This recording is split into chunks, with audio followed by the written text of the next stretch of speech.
Excuse me.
Hey Todd, how we doing?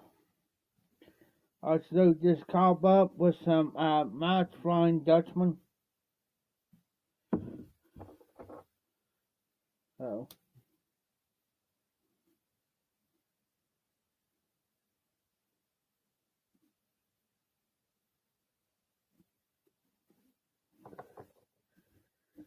how you doing tonight, Todd? Good. I keep finding more and more of my stuff. But seriously,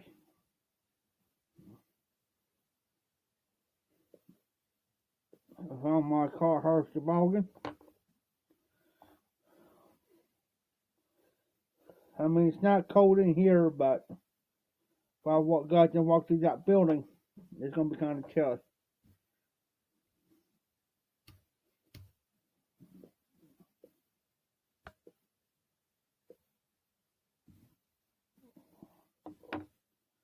So, of course,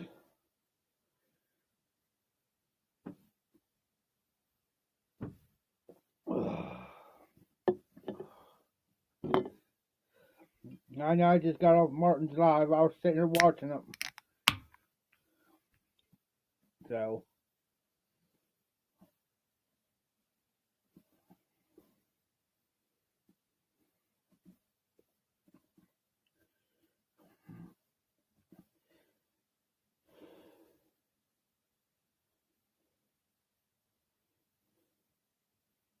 yes.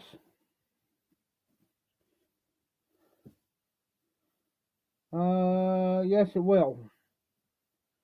You just got to smoke the dog snot out of them, Todd.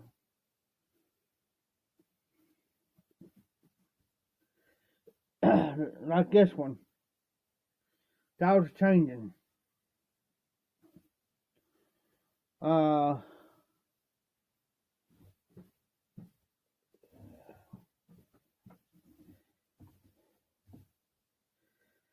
Here's a prime example. It's changing colors already.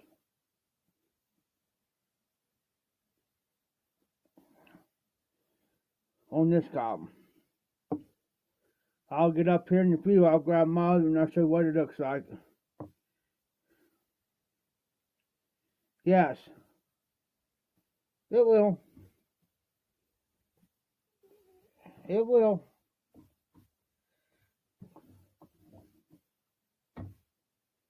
You just gotta keep smoking them.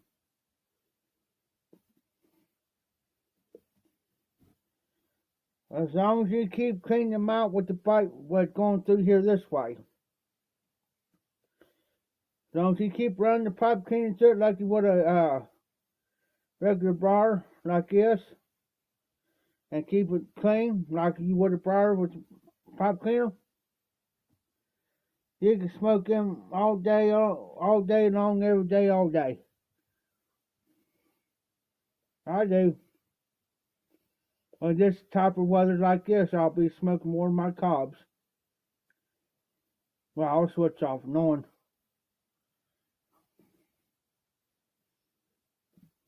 Now my big one's over there.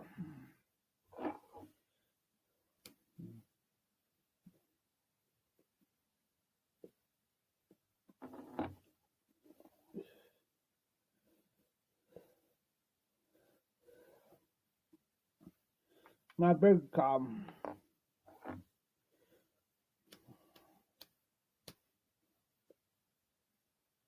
Now I'll be pulling that out here before long. Now I'll just switch it off this cob here and put this cob over there.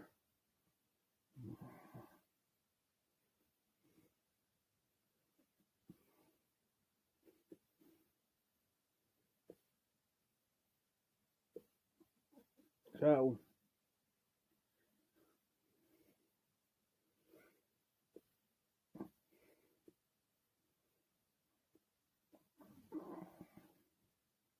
matter of fact, I'll pull that cob out here in a minute.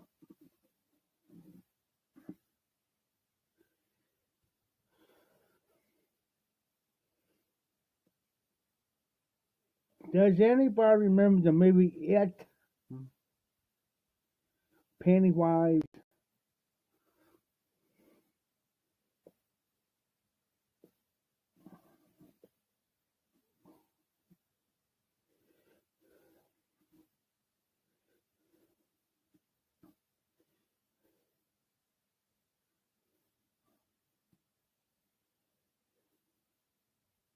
Well, you can get some pipe mud and put down there, see like this here. Now I'm going to show you the difference since you mentioned that there, Todd.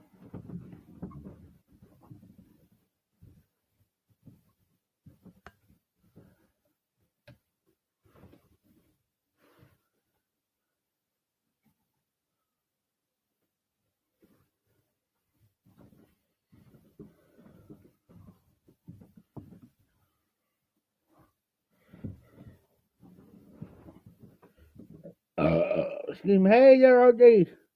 Now, if you remember, you get cobs like these, it's got the sticker on the bottom. Okay, this dude does not have a hardwood plug on the bottom. This one don't.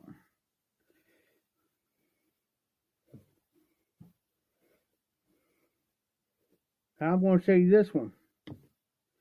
This is my general. As you can tell, it's starting to dark. The thing's already darkened. But this one right here, it's got a hardwood plug on the bottom of it. That's hardwood. There's no way, look, that does not have a sticker. That's branded in there. So this here's got a hardwood plug in the bottom.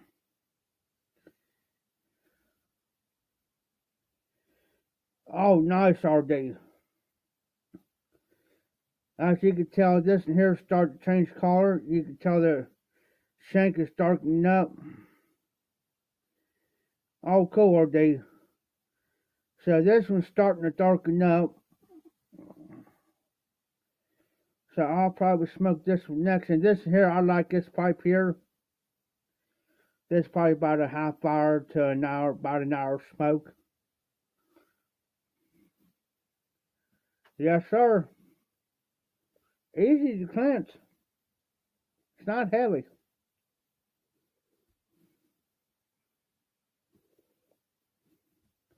As you can tell, the difference in the size. But this also is a sitter. I can sit right on my table, and my stem is about that much off the table. It ain't like my others.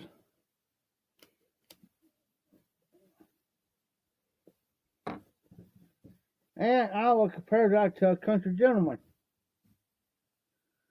This is my country gentleman.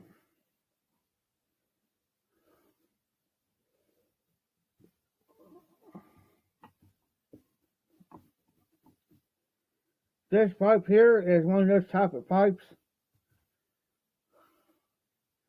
You want to sit down and watch a movie or one of your favorite shows or whatever.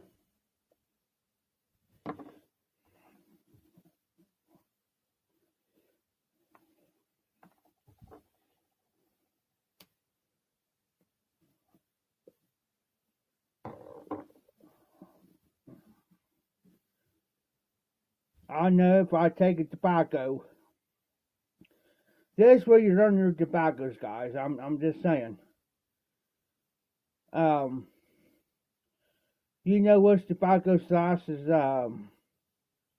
I'm smoking the Match Flying Dutchman. Matter of fact, the Match Flying Dutchman. Found this in the back of my thing. I like this blend because, for one, it does not give me the tongue bite.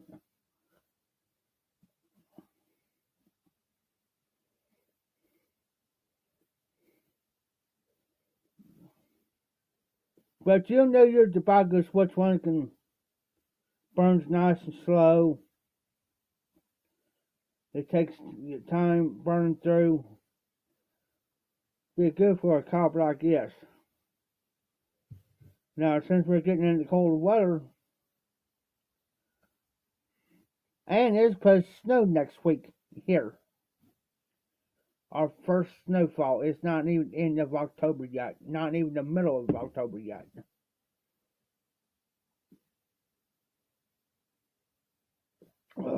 So,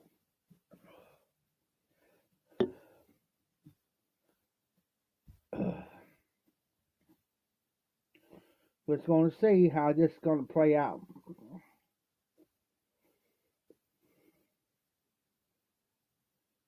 Because the way they're talking, we're supposed to have a bad winter this year.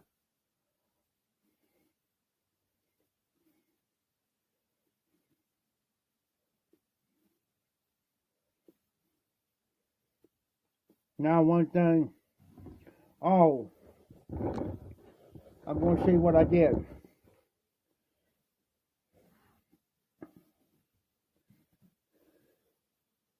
Right there. The YTPC, the YouTube Pipe Community Sticker. I got from the Eternal Take Craig. I got one on my PS, and I got one on my door now.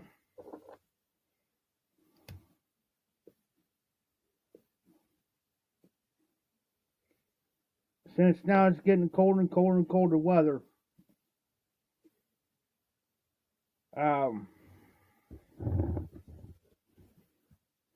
Now, more pipe smoking, more of my cobs.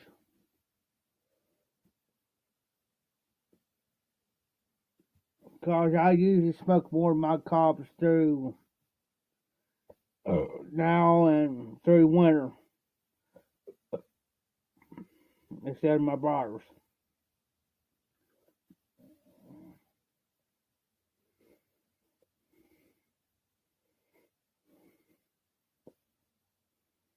I'm going to have to get me some salty bits. They come in regular size and also size for your cob stems like this.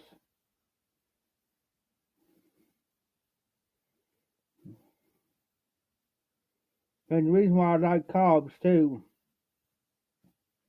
is because once they get warm, well, after they're going to be hot when you first break them in, but after you get them broke in,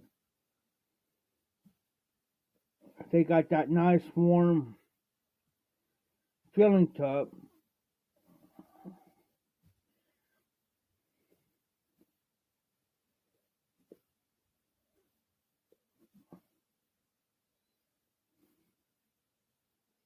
Tim's supposed to be here and called me earlier. He said he's going to be here in the morning.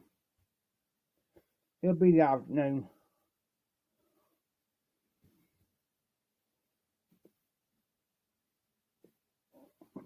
So that means gotta lock this camper up.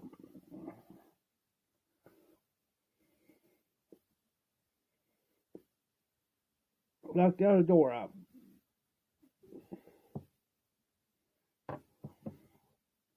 Because I really technically don't trust his one boy.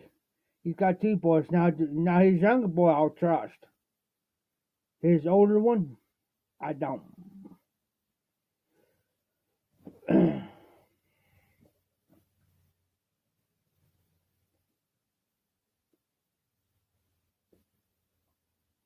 I like this Match Flying Dutchman. I don't know what's in it. Tell you the truth.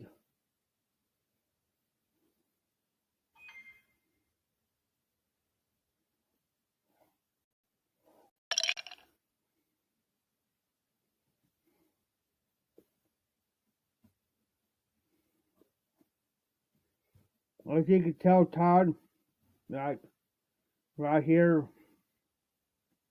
right there.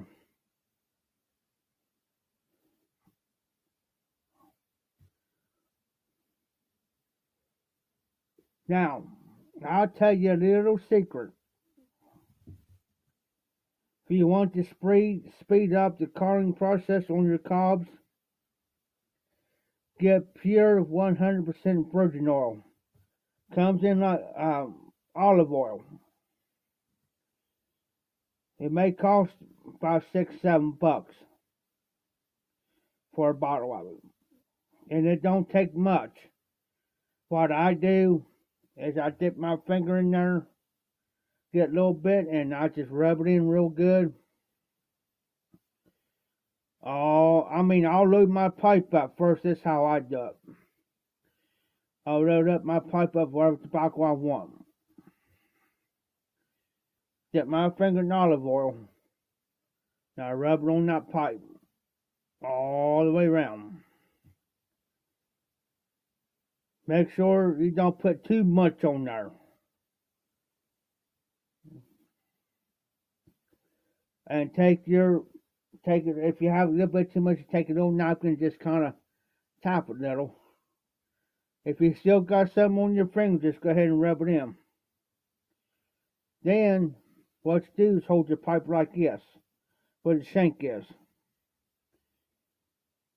and you smoke it, but you got to hold the shank.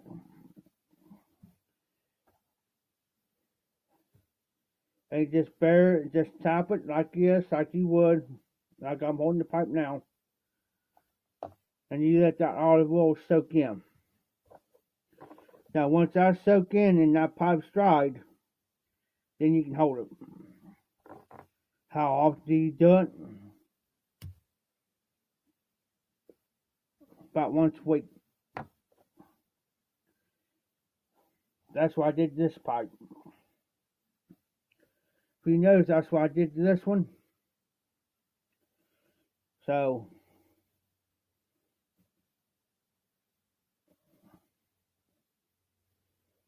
always learn something new every day. I never done this one. I'm just letting it do it on its own, which is doing a pretty daggone good job of it. So, this is a Rob Roy, which I love it.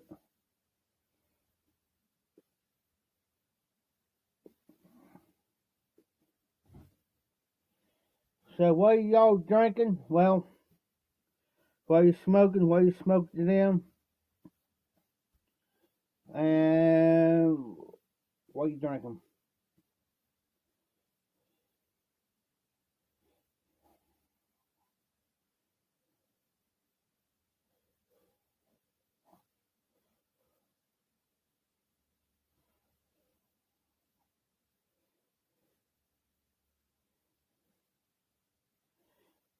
Now, they're starting to darken up. I know you can't see it that good, but it will darken up eventually.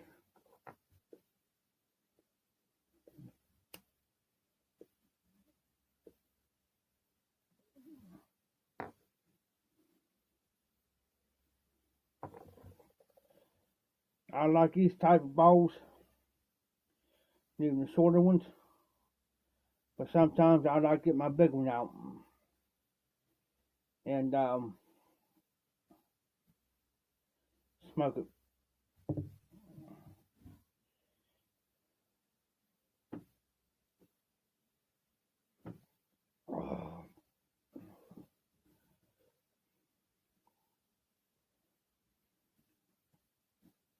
Got me another almost brand new pair of bibs, not for nothing, free.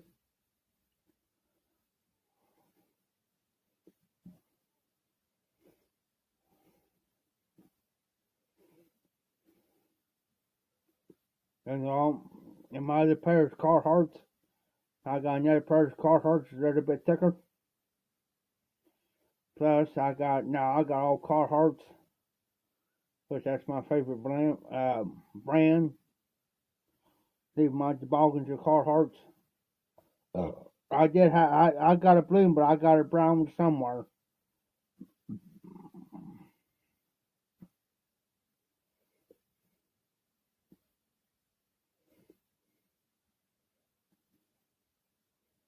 So,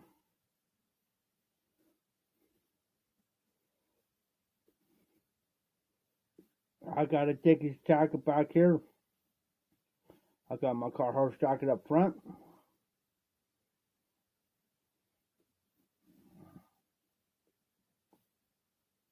So, I'm good to go.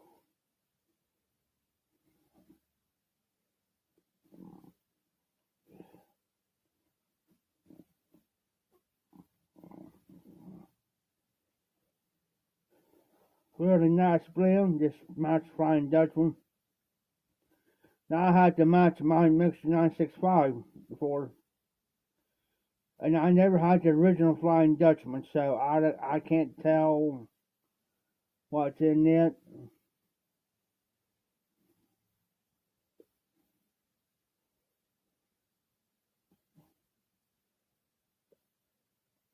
So,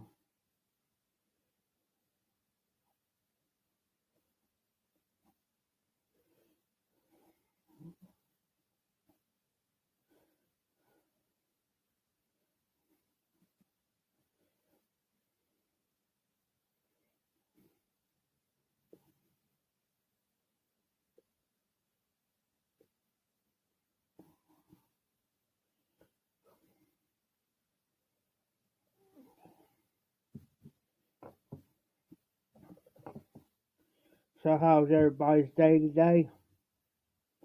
Hope everybody was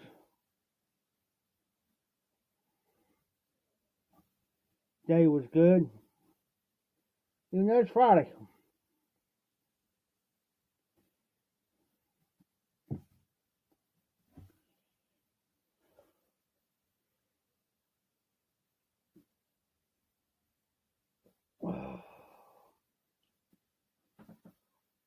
I do got a Trump flag.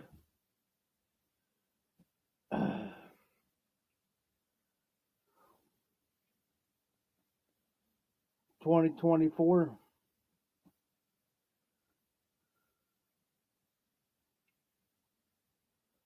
Just think about hanging it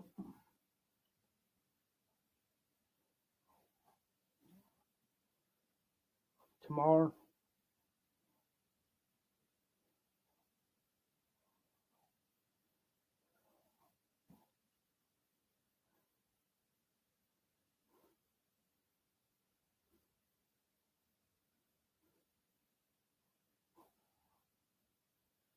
Oh, RD.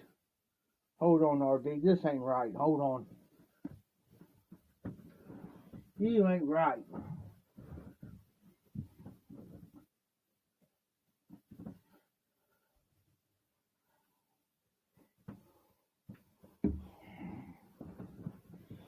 You ain't right.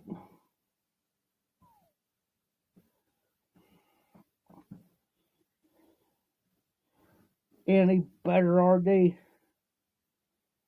She's threw me out there.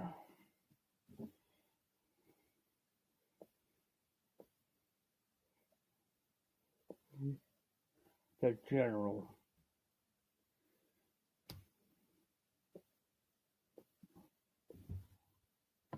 The general.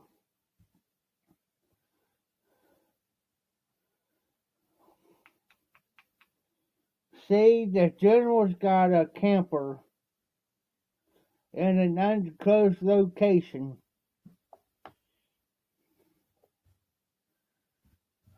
The Godfather has spoken.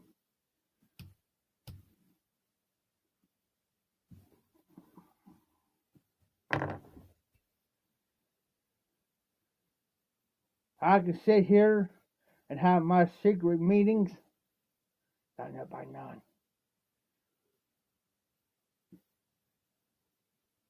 Oh,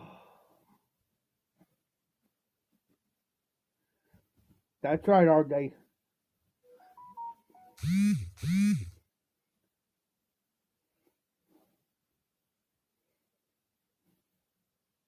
My phone goes off 24/7.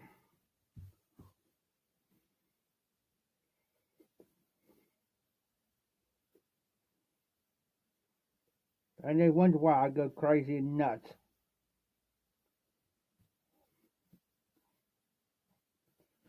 That's right, RD. Undisclosed location. We can have the secret meetings in the middle of the night. Oh, excuse me. Bring your pipes, bring some beer.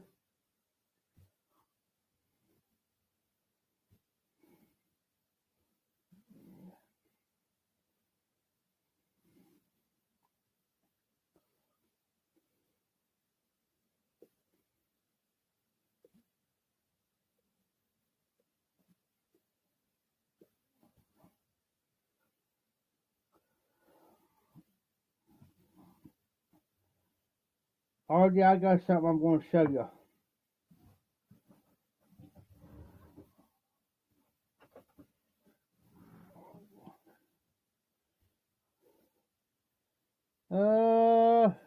These are BBs. Oh. Whole have a container full of them. These are 6mm soft air BBs. 5,000 rounds of .12.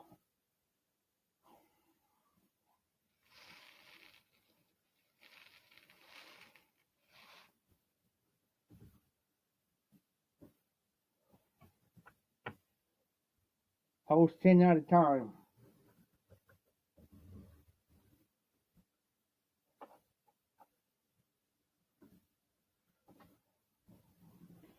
There's 3 that are full. 3 that are full.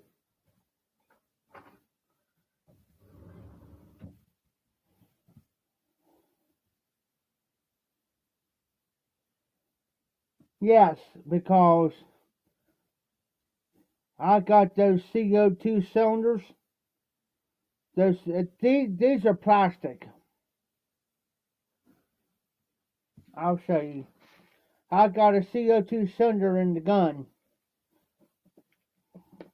If I could put a hole about that big around in a beer can, it'll come out small.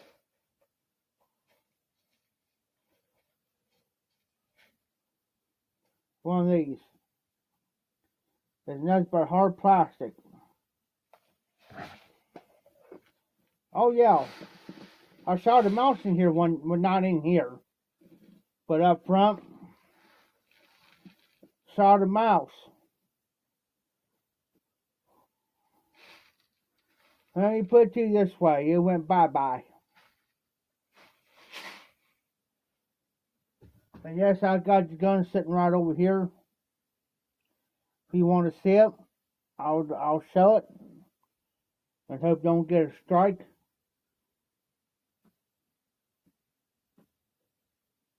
So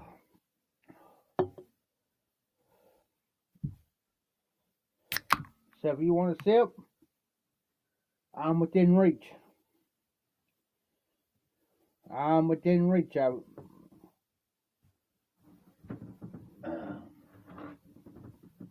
And this sucker is kind of heavy. But let me do something here first. To clarify, BBs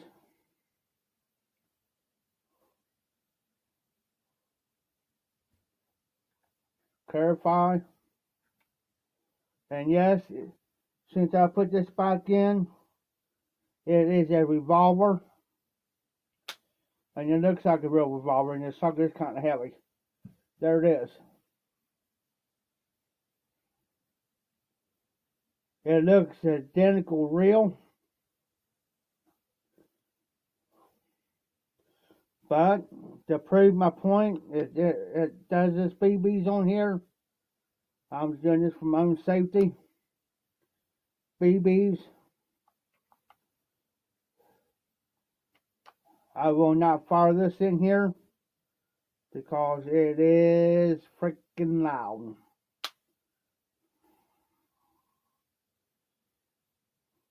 The CO2 goes in here,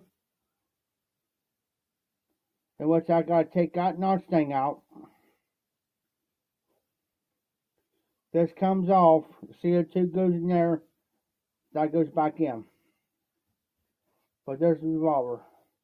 And yes, it does got a safety switch on there. Yes, it does got a safety. And yes, I am pulling the trigger. I can't even pull the hammer back. I got my safety on.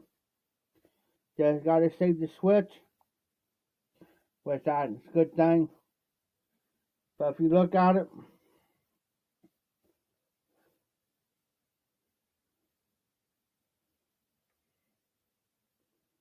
and it feels just like a revolver. I'm telling you honestly. It actually feels like a revolver. But yeah.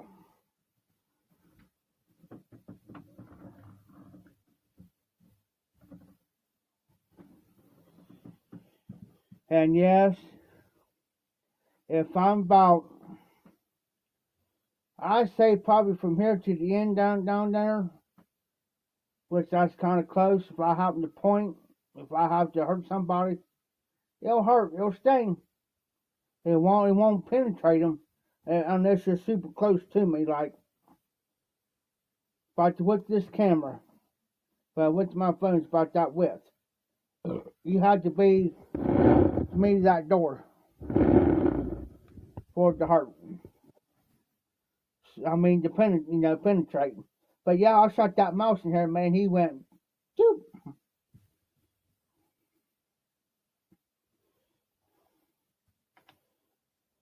But yeah, I can't fire it in here because that sucker is super loud, and it does sound like a gun going off. A guy's gonna pick me some more CO2s up, which that's a good thing for me.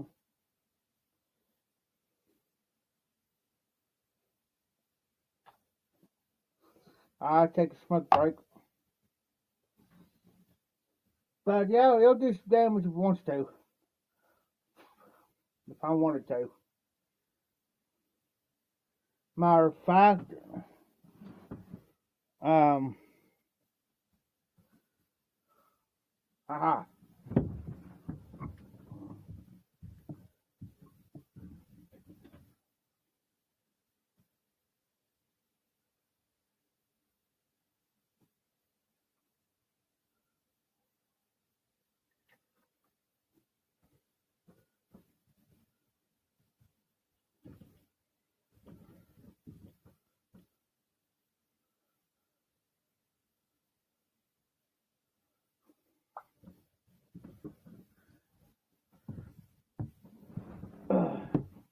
It's called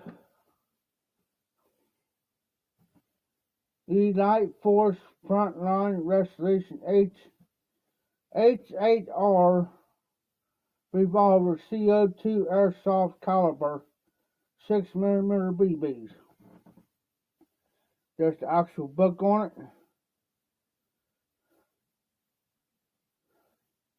And the philosophy is 325 foot-pounds per square inch. Foot-pounds per square inch, 325. Tells you right here where my finger is. 325 foot-pounds per square inch.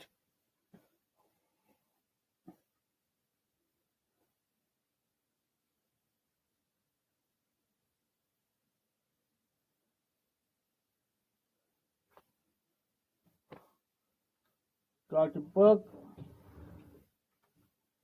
That goes in my drawer. What's nobody knows there? Are they?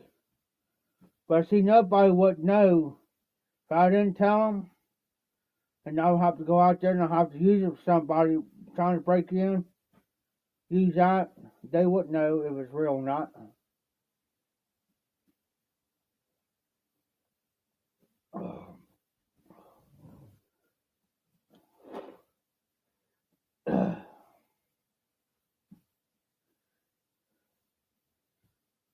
I use it for my own protection. That's the reason why God bought it for me. I paid him back.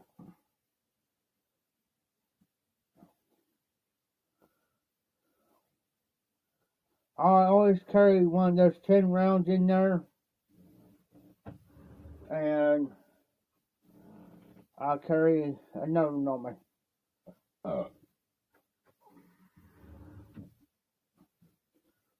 There's one missing. I have to find it, but I got it in front of me.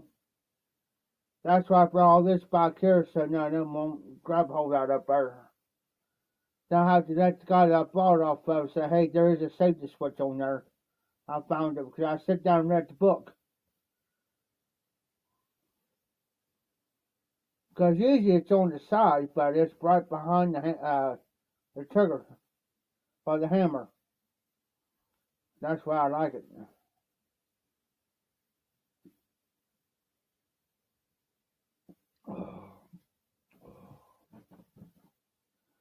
Let's see what's in the Flying Dutchman real quick. Now I gotta go break me some more beer.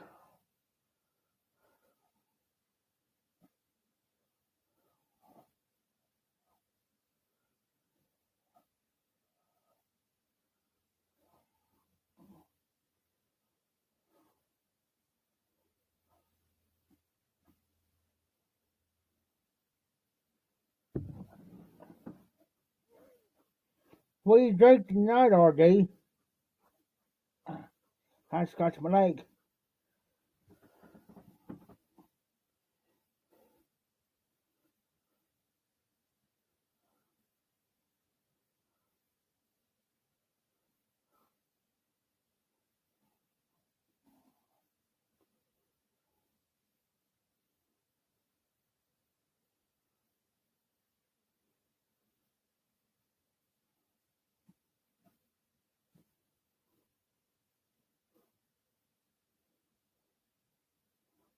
Okay, I understand that.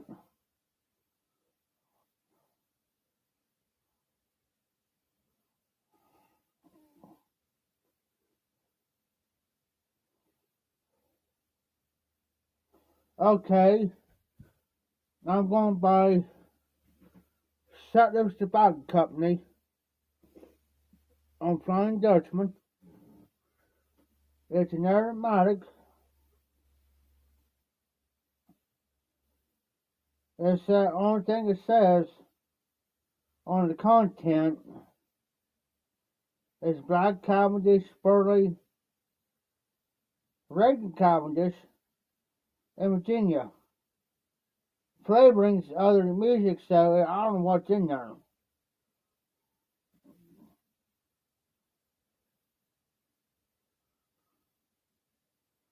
Let's see. What I don't like using.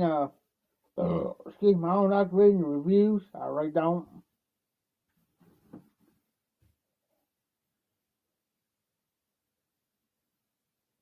Yes, sir, RD.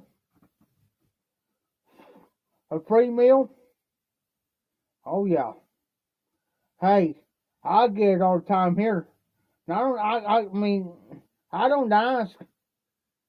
They say, "Here, Jeff. Hey, come on. We're gonna go over here."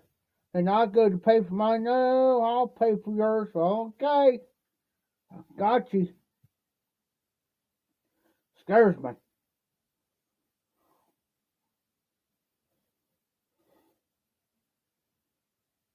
Yeah, they do it all the time here, and I mean, I don't get upset because I don't want to hurt your feelings. You know what I'm saying? Because I've done it to them. You know what I mean? Do it to me, I'm going to do it to you. You know, I'm trying to figure out what's in this blend. What time? Oh, you got to be there at 10 in the morning?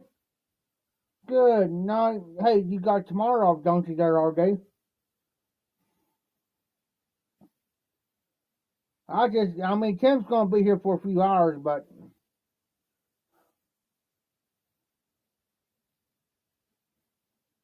yeah, same here, RJ. I ain't going to argue with you. You know, especially a friend of mine. Like I said, she's like my second mom. If she goes to pay for my meal and tells me to get something, I better do it, or she's gonna get mad at me. Royalty hot. She'll even cusses at me.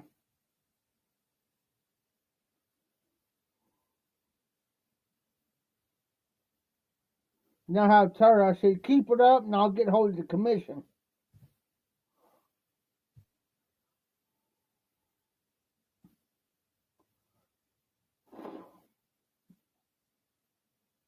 Well, can't find what's in that blend. It ain't telling me nothing. Oh yeah. I said I'll get hold of the commission, and we'll have a secret meeting. Yeah. Well, well, you can say all you want.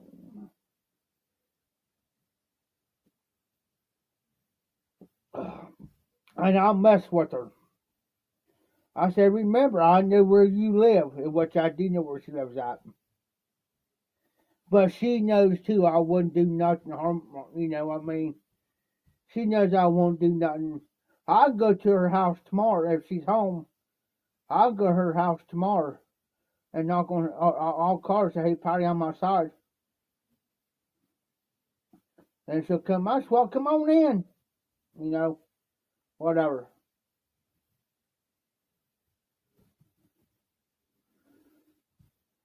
I was at her house here the other day. She wanted me to help her check her bird tree out for her. She's got two of them. And she's wanting me to look at, She said, "You got time?" I said, "I got all the time in the world." Because she figured Tim might come in. I said, "Forget him. You want to go check your bird tree? We're going to go check your bird tree." I said, "Let's go. Don't argue with me." Because she's about 70. She's 68. And there's another gentleman coming here. We always call him Mr. Riley. He's 68 too. So they come check on me and I check on them. You know what I mean? We go back and forth. Yes, RD.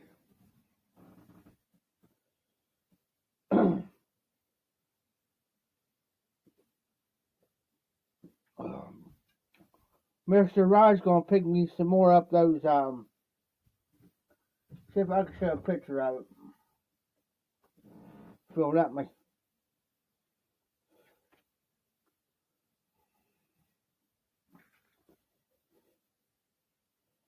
CO2s. Like this. It goes in there. I'm gonna go up there and get me some beer here. I'll be right back, RD. I gotta get me a refill. Now I'll grab one of them. I'll see what I'm talking about.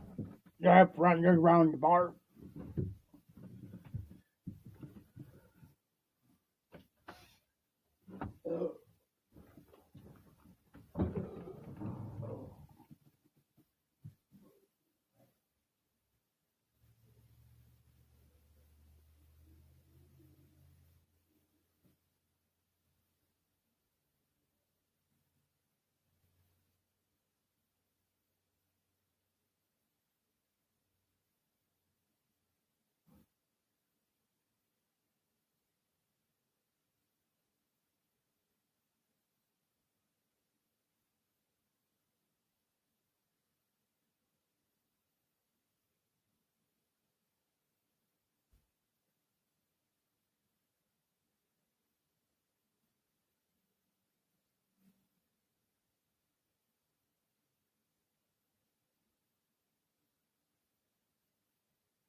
I'm back.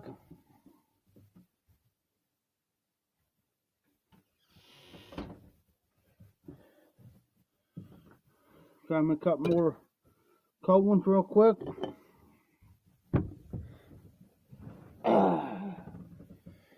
Hey RD. Here is the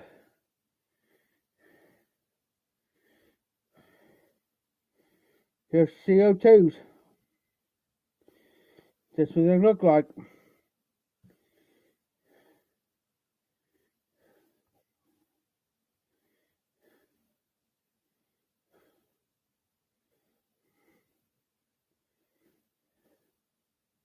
Yes, sir. And that can last me about a month.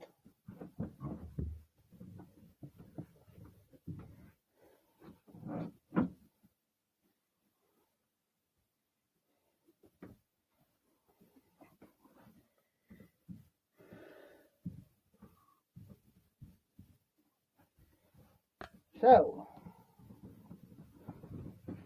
as long as I keep them in a kind of a, like in here, like it's kind of warm in here, as long as I keep them in here in my door, I'm good. This guy, we call him Mr. Riley, and I kind of said something to him today. He's going to help me because I put one in there here the other day, just like I had an extra one. And that sucker, I went and tightened that up. I mean, you hear, I put that freaking gun down real freaking quick. Real quick. So I didn't know if that sucker was going to explode on me. Now I let it did its thing. And I got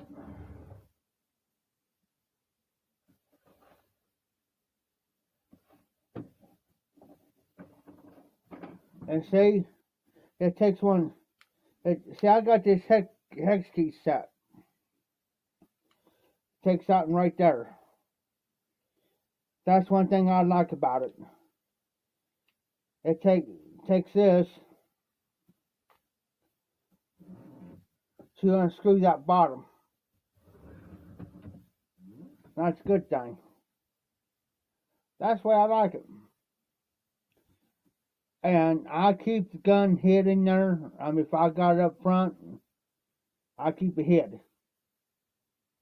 I have to. Because if I don't, they've been wanting to use it. They've been wanting to shoot it and then run out my CO2. And then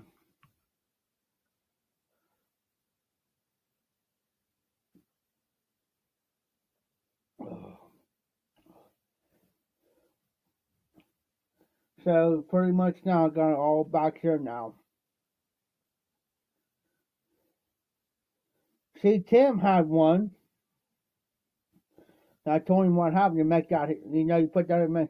He says, yeah, he says, that kind of pissed me off because you started doing it to mine. And he said, pissed me off. I said, yeah, I said, because I had 3 left. And I said, yeah, and I said, I wasted 2 whole freaking cylinders of that CO2. And let me tell you, when you open that up, you take out, and don't touch it. If it sprays out and hisses, if you take the side off, whatever you do not touch that cylinder. Let it drop out and let it hit the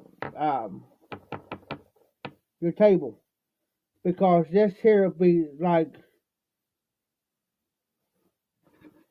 about what is this freaking cup. Because you go to touch that, it's going to burn your fingers.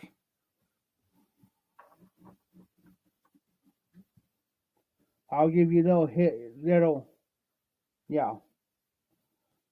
heads up on that.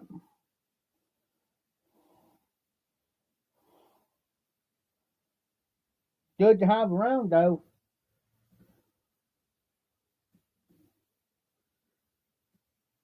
Just checking my ear real quick. I'll do that about 4 or 5. Hey, oh, there is Mike. Recovery Know-It-All. Hey, Mike. Since you're here, look what I got. This is my big one. This is my, because I sat here one night, I got a big surprise and a little surprise. This is my big one. Welcome to my home.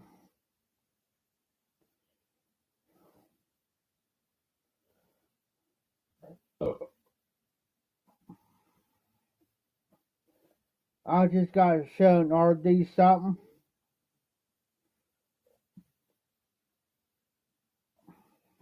I'll show you the book. I'll tell you what it is. It's an Elite Force Frontline Resolution H8R Revolver CO2 Airsoft Caliber 6mm.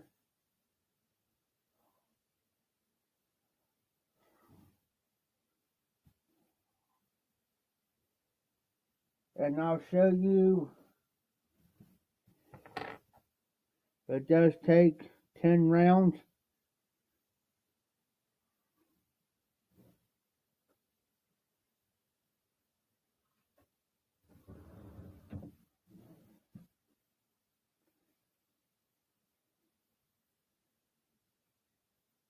Safety reasons. But the real one is up front.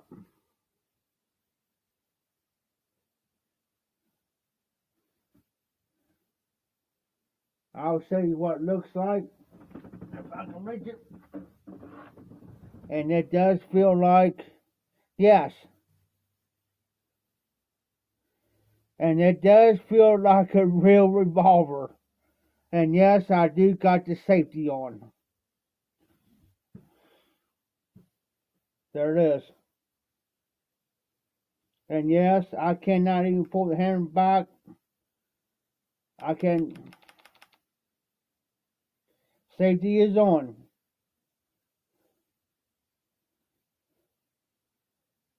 I'll show the front end. There was a red cap there, but I stuck it off.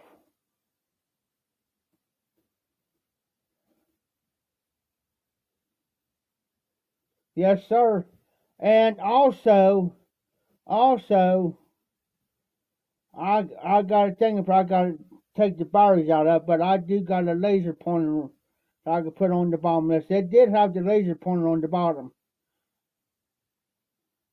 but I had to take it off so I can see what type of batteries I need to get. It's up there. I just got to grab it. But yeah. And it does feel like a real.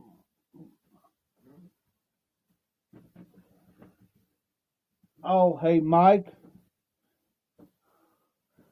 I ain't worried about running out of BBs. Check that out.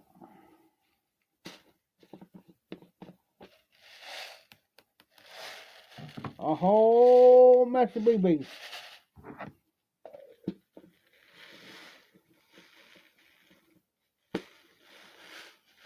And let me tell you, Mike, CO2. Yeah, there's one in there. It takes one of these bad boys. That's right, RD. Forget the dog. And yes, we do got a sign up there. Yes, I'm going to put it in the window up front. But I'm going to talk to him about it first before I do that. For safety measures. Yeah, we do got a sign up there. But I'm going to talk to him about it tomorrow, though. First, I don't want to put it in the window and then something happens. Hey, Mike. Seen the mouse here the other night, sitting up front up there with that.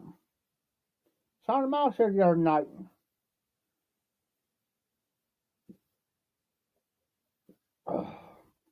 Before I did, I said, you come up in the wrong house, buddy.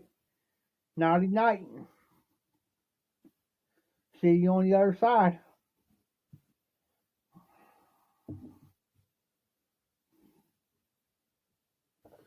But here's the rule of thumb. Yeah, I got it sitting out over. But by law, I got safety on. I cannot carry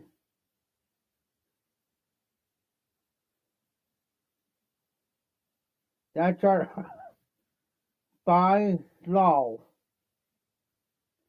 I cannot carry that on me. I'm doing this. Like I got a gun holster for it. I can't have it in my gun holster if I'm doing that. So it's always. I mean, don't get me wrong. It's within reach. Safety's on. So that's why it doesn't. If I happen to let somebody, yeah. Now, If I let somebody see the gun,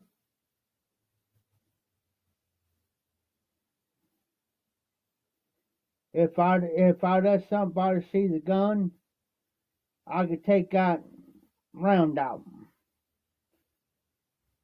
But I won't show how I take it out with them.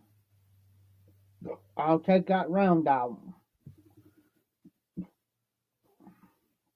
and then I'll still put the safety on.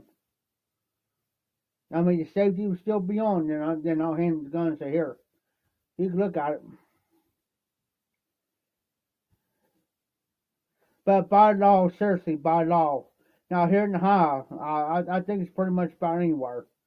But I know here you cannot carry a gun while drinking.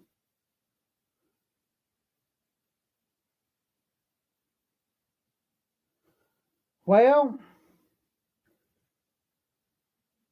yeah, he may have body armor up here, but does he got body armor around the boo boo? Think about it, recovery.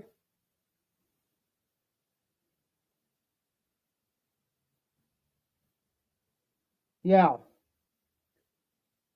Now, I ain't gonna mention no names. And yes, I've seen the gun, I've seen the clip, and I've seen the bullets.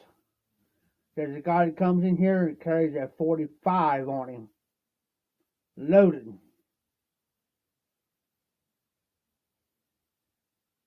Because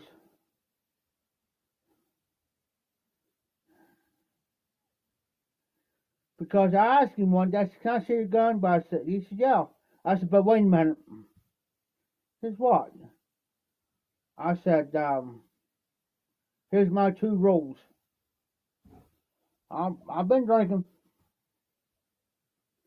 I said, "Rule number one, take that clip out." Okay? Take the clip out.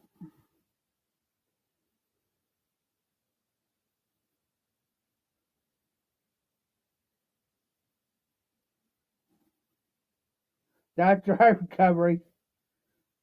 RD, both loading. But anyways, I told him, I said, "Take that clip out." Take the clip out. Now I said, "Now let me ask you a question." He says, "Yeah. Is there anything in that chamber?"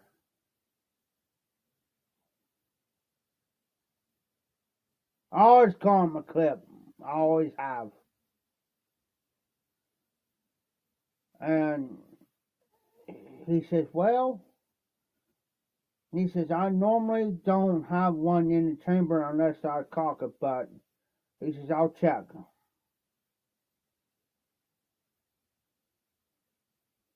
So he checked, no bullet in the chamber. So he hands it over to me.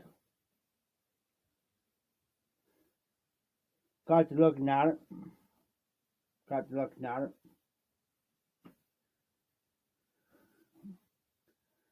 And I want you to think about something.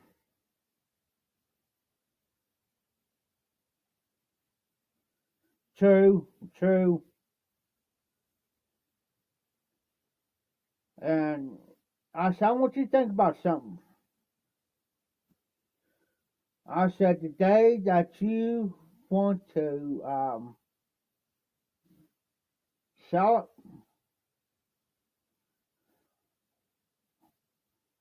or whatever, I said, I want to be the first person to jump on it.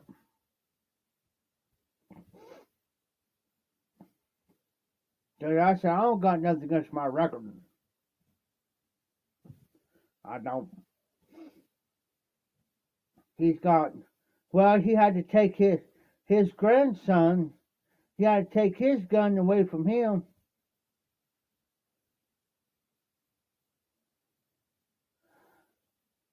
He had to take his 45 away from him because he shot his daggone freaking foot.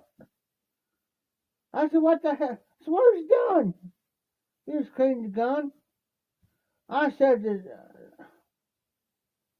Anybody's got common sense will know you take the magazine out, empty the freaking chamber, make sure there ain't none up in there, then you clean the gun. I said I grew up with guns all my life. My brother was in the army, my dad, he had guns. I grew up around them. Common sense will tell you. There's a guy I used to work for. He had 12 gauge shotguns. He had a gun, one of them gun cabinets.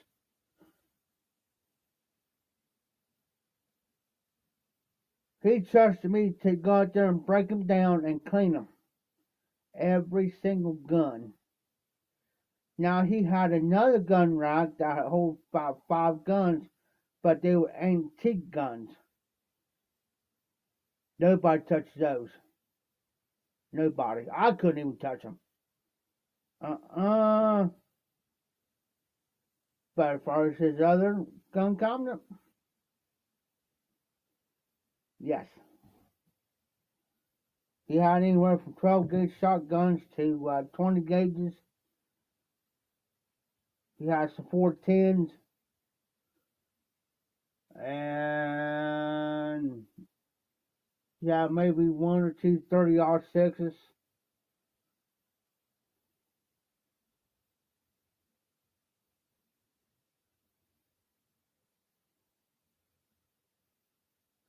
Now he had one gun I refused to freaking shoot.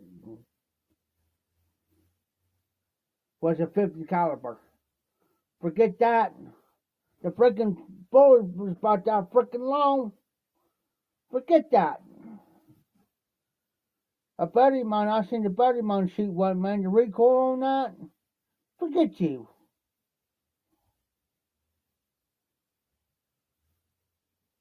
Oh, I gotta go get it here. Mike, we stay on for a few more minutes. I'll go get it. I got some probably moonshine I'll show you.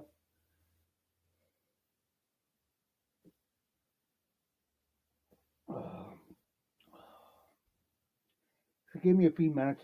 Because I'm in the back. That means I gotta walk her up front. Not a problem. I do it every now and then anyway to stretch my legs out. But yeah, here's my camper. That's just where my storage place is. My bed's up here. Oh, nice.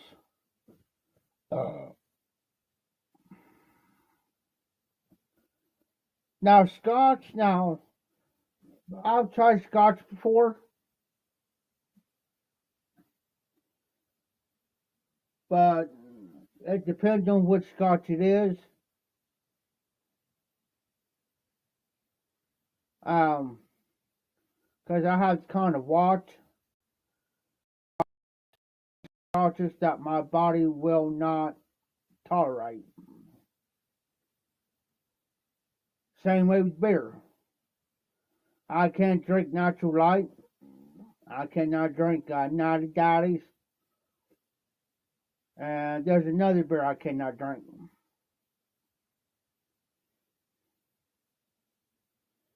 So I have to kind of watch what I drink as far as scotch goes.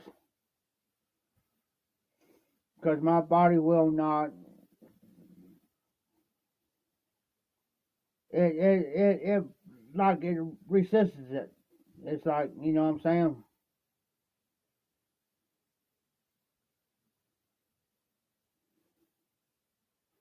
And there's a whiskey I cannot stand.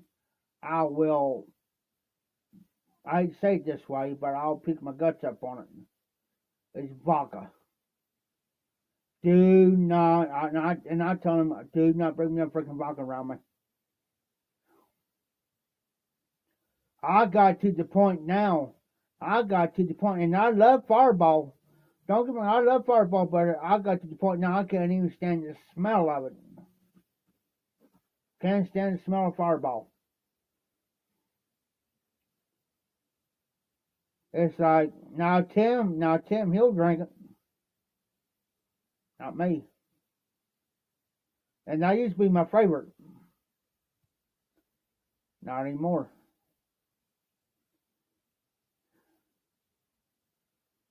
But let me go get that real quick. I'll be right back, guys.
I'm back. Got my big flashlight. So I can super bright.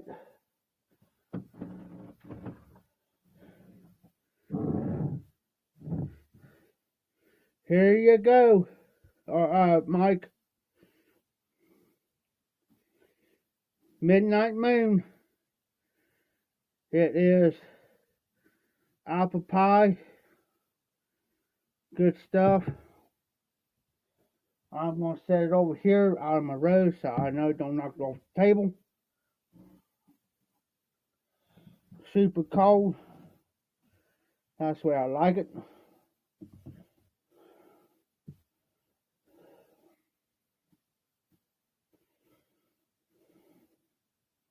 I'll take a drink over here in a little bit.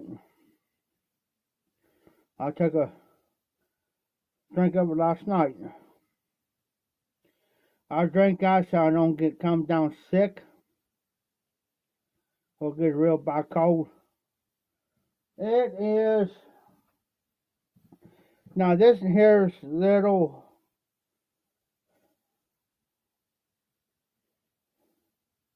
what proof is 70% proof. Now I've got other was higher than that. Higher than that. But that's 70.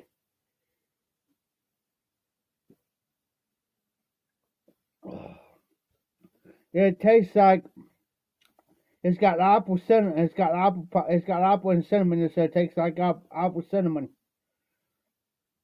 And it don't take much of it.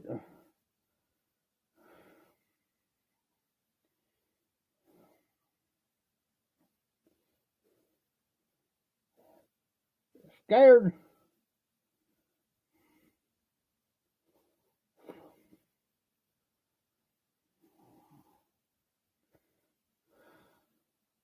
Yes, recovery. Usually I do it like that there. That's good enough for me. Just for me, that's just my opinion. I mean, I've done stronger stuff before, but when it comes down to stuff like that, probably stuff like that,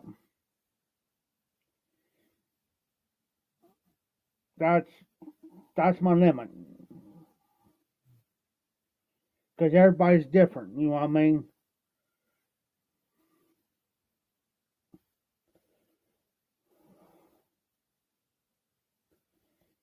But anyways,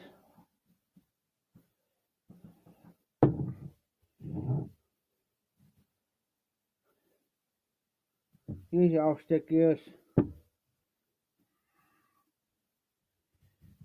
Now, it just depends on what it is too, Mike. Now, if it's a different brand, but this is more moonshine. This is moonshine. I really don't call it. Now, a friend of mine's got the real moonshine. She's got the real deal. And she's going to bring me some in. Because her brother, every once in a while, will come up, or whatever. And she used to have a case of it. In jars like these. And what she's planning on doing is, as soon as she's going to get some more, and she's going to give me a couple of them. Real moonshine. White lightning. But she done told me, if she wasn't going to keep that one at the house, she was going to bring, yes sir, she was going to bring it and give it to me. Well, bring it in long enough for me to, you know, but she has to be careful. You have to be careful transporting that shit because they'll get you. They have to search your car, and you get caught with that illegal moonshine, you're hit. Yes, sir. I had Everclear, and that's what, Mike. How much proof is Everclear? I'm trying. I'm trying to think. I had it before, because a buddy of mine went down to Kentucky to get some, and he had to be very, very careful.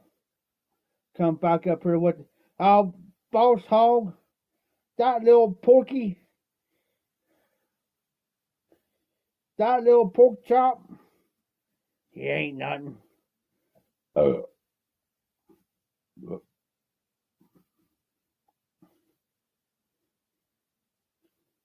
Yeah, because I had Everclear before. Boys, I'll clean you out. I took 2 shots of that stuff, boy, it cleaned me out, boy.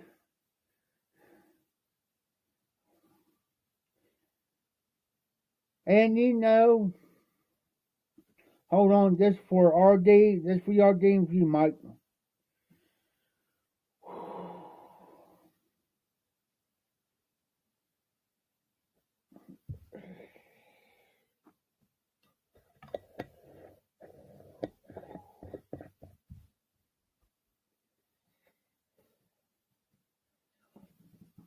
I tell you, if I didn't have to do nothing tomorrow, if Tim wasn't coming in, I'll be drinking that in the beer tonight, but Tim's coming in tomorrow, and I don't want to have no freaking hangovers.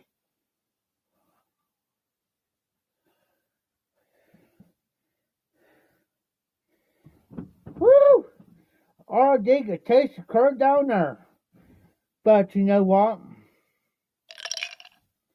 Speaking of Roscoe and them Boss Hog, the only ones that are living now is Daisy Duke. Daisy Duke good night. Lord have mercy. Uh, um, Cooter.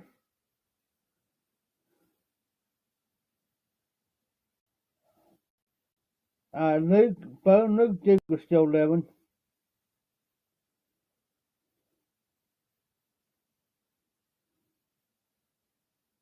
Oh, I know. And what was Roscoe's deputy's name?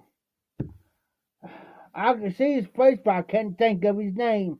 What was Roscoe's deputy's name?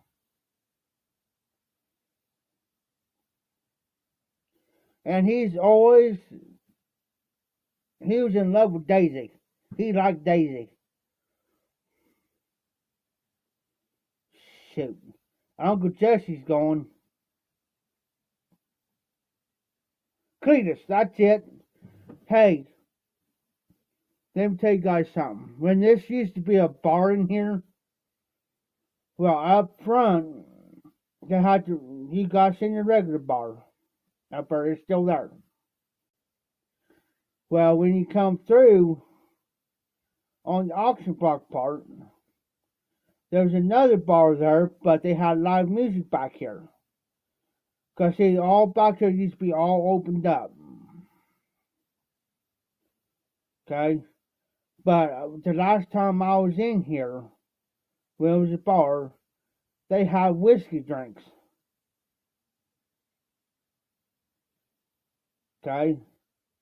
They had Uncle Jesse. This whiskey guys. They had one named Uncle Jesse. They had the one called General Lee. They had one called Daisy Duke. It was named after everybody. They had one called Boss Hog.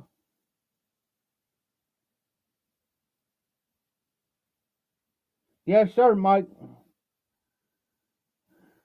And matter of fact, on my phone, I got the General Lee's horn on my phone.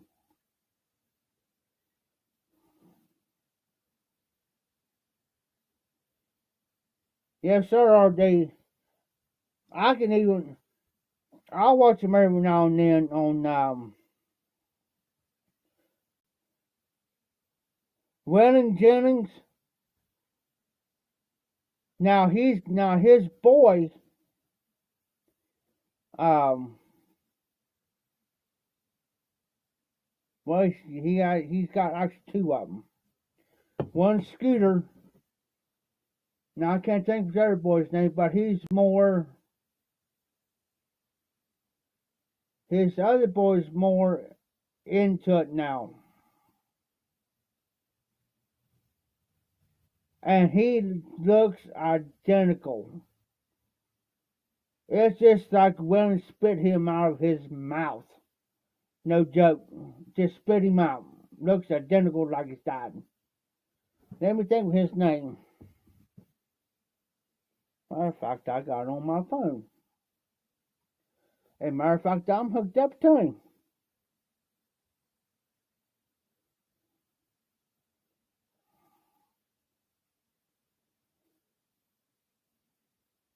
Yes. And you know he quit, and you know Willie Nelson quit smoking weed?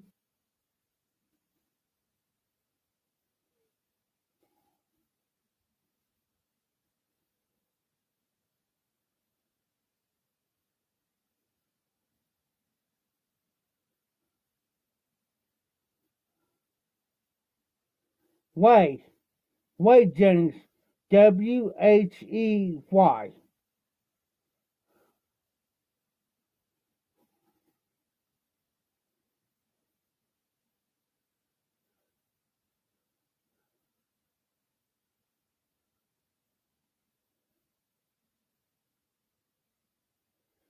Shoot. Heck yeah.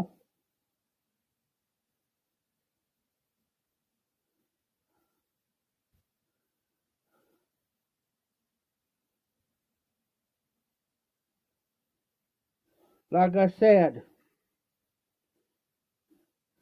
there's his other boy, Waylon Jennings. He's got a boy named Scooter. This is Way. Why or Way, everyone pronounce his name. That's his other boy. And yes, I've got to see him in person. Now, Hank Williams Jr., when he first started out in country music, he sounds just like his dad, Hank Sr.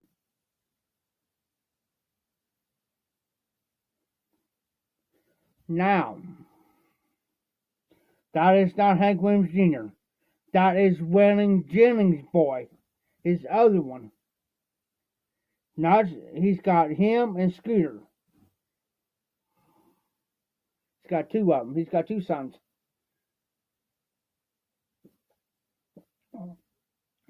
Now, Hank Williams Jr. used to sing like he's died, sounding like him. Then he broke off from that and did his own thing. Now, Hank Williams Jr.'s boy, Hank the Third, just used to dress like Hank Sr.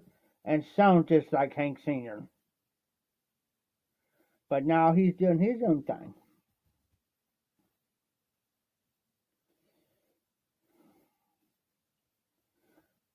Hank, why you drink? Hank, why do you all smoke?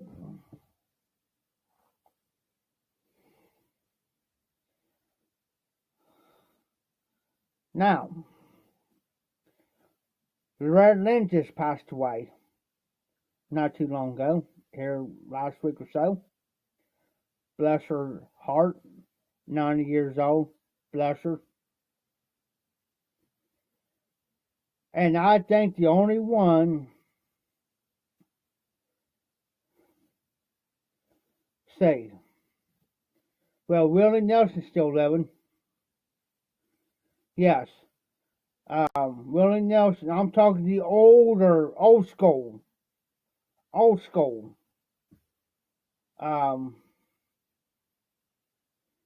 Willie Nelson. Connie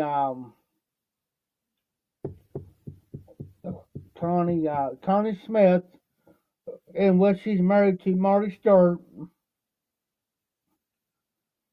Now, on that there, who do you think is the oldest? Connie Smith or Marty Stewart? And you'll be surprised. Which one's the oldest? Who's older?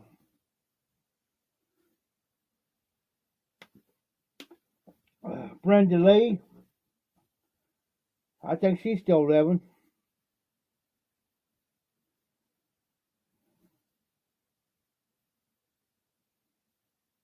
Yes, Conway Twitty's going.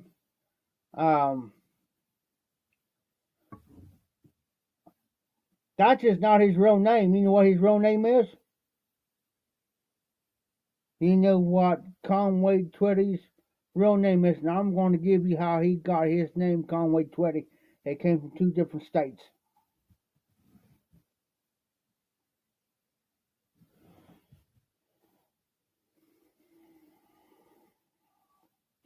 Harold Lloyd Jenkins is Conway Twitty's real name. How he got his name, Conway Twitty. Conway came from Texas, a town, and Twitty came from a town from Arkansas. So he put those two names together and come up with Conway Twitty. Harold Lloyd Jenkins, look it up. Matter of fact, hold on.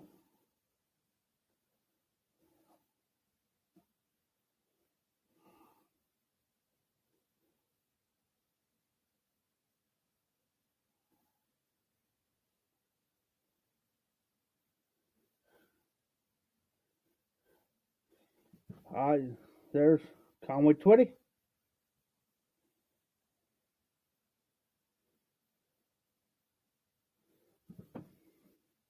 There's his real name, Harold Lloyd Jenkins.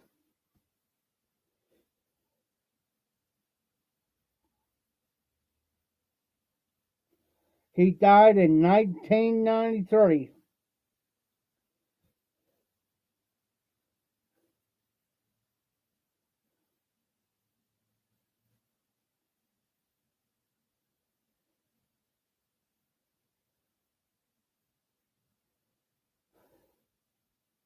And he died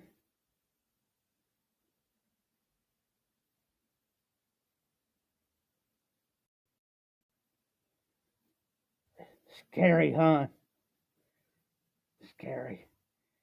Knowledge of old country singers. Okay, I'll give you another one. There, Mike. Johnny Paycheck. He's from my hometown of Greenfield, Ohio. You know what his real name is?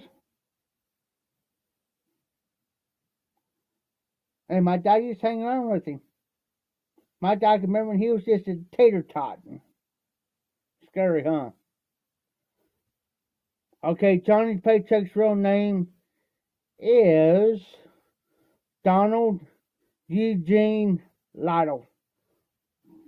Donald Lytle is his real name. And I can actually take you to the house where he was born and raised at before he left. Scary.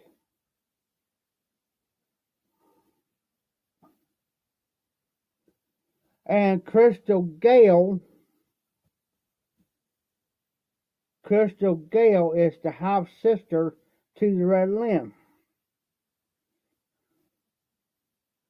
That's his real. Look it up, Recovery. No, I mean these these older country singers. Now you take like George Jones.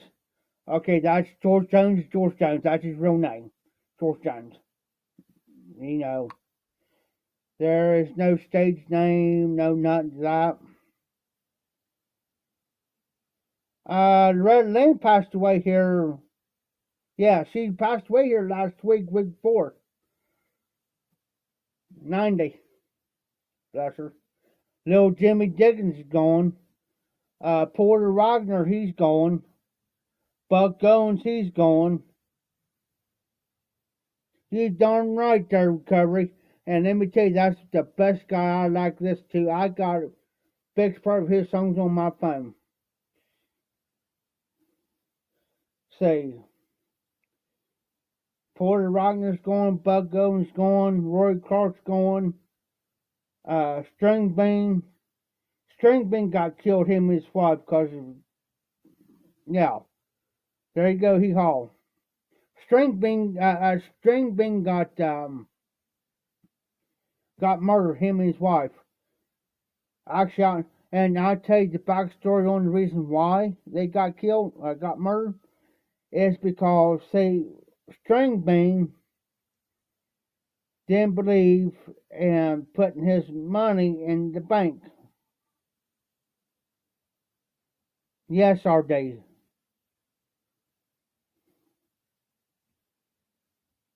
Yes, Mike.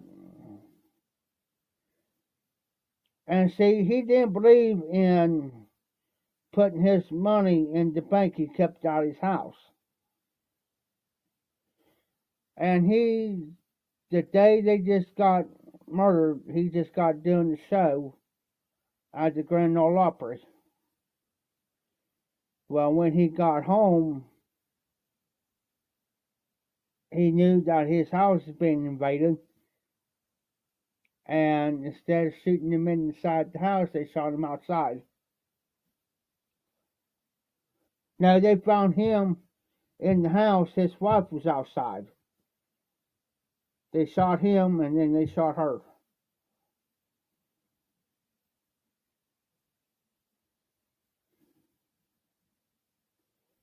And I tell you, another one's going too. Grandpa Jones.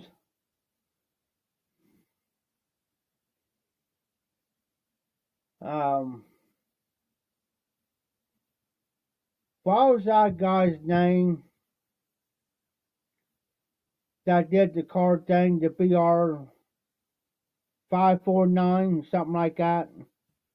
What was his name? I can see his face wearing a pair of bib overalls. Kind of heavy set guy. Not making fun of him, but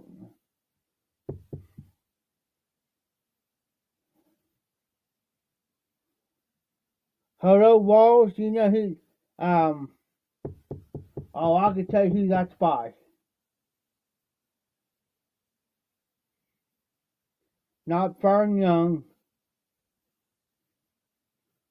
Oh, I know who it is, and I can see his face.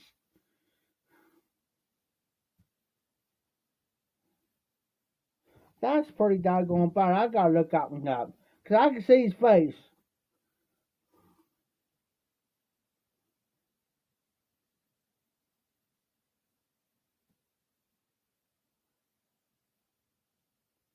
I thought that was him.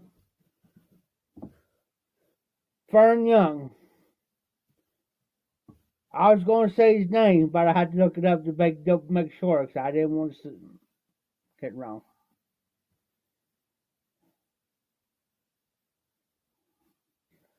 Fern Young.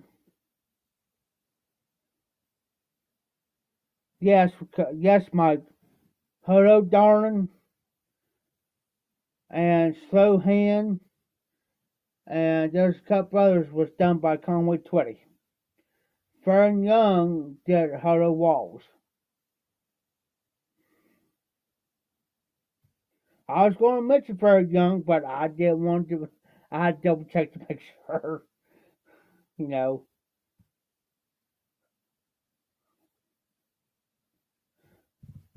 Let me think of another country singer.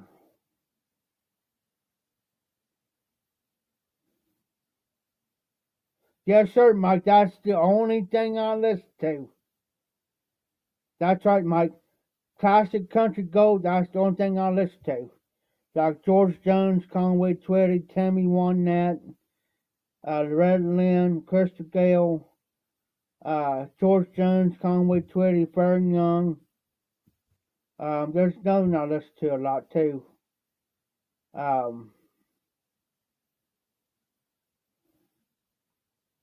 there's a whole slew of them. Here's another good one. Marty Robertson, El Paso.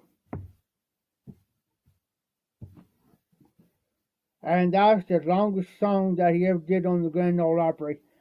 Plus, he was also a race car driver. This country today ain't, excuse my language, ain't shit. Marty Robertson, he he used to do he'll do a race, then he'll go to the Grand Ole Opry, and that's what he used to do, Mike. He'll go to that clock and he'll move back instead of forward. He'll just to mess with them. And I tell you another good one too. And I'll give you a hint. The Great Speckled Bird. Who's that by?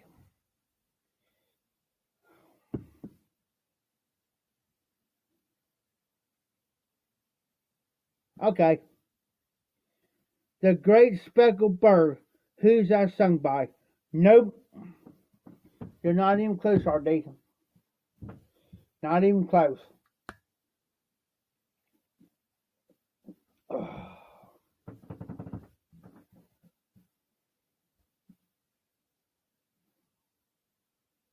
Roy Acuff. Roy Acuff did the song The Great Speckled Bird. And I will tell you another thing. Who is the king of bluegrass?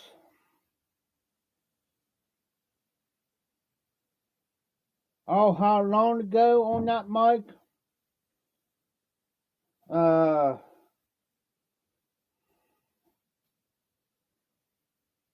I'll tell you here in just a second.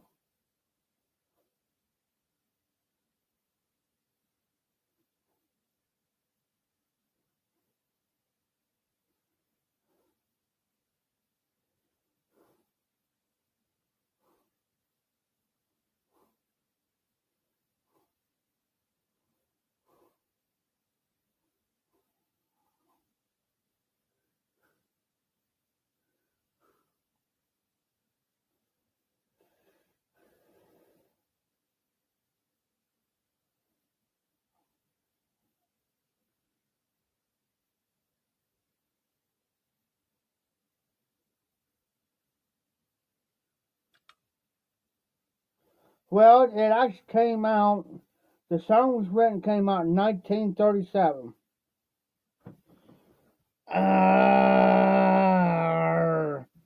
Take more of Bill Monroe.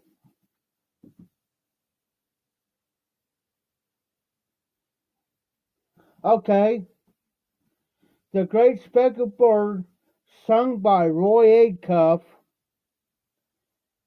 recorded in 1936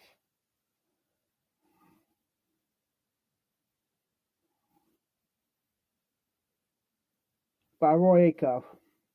Bill Monroe is the king of bluegrass because he's one. He kind of he really didn't invent it, but when he started playing, this is back before our time.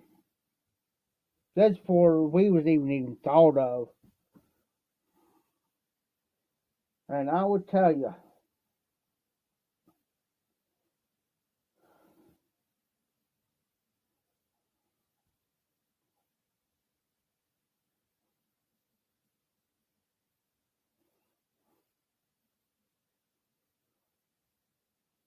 okay, Bill Monroe was born in 1911. He dies in 96.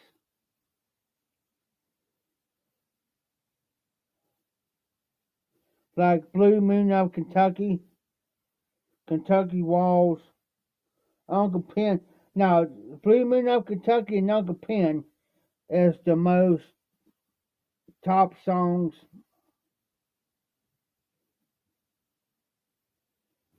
You know,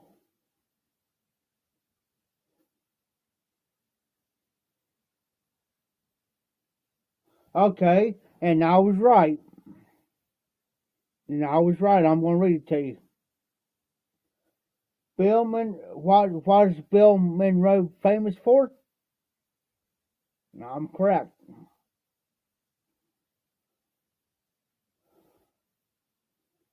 He was a singer, songwriter, manipulator who invented the bluegrass style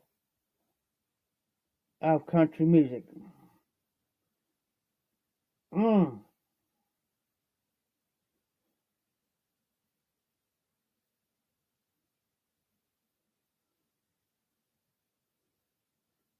Oh, I didn't know this till now. Bill Monroe was inducted to the Nashville Songwriters Hall of Fame.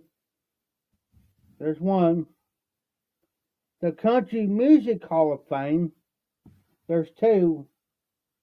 And he was also inducted into the Rock and Roll Hall of Fame. Well, ain't that something to learn? I learned something new. Mm. Oh, yeah. It's been around for,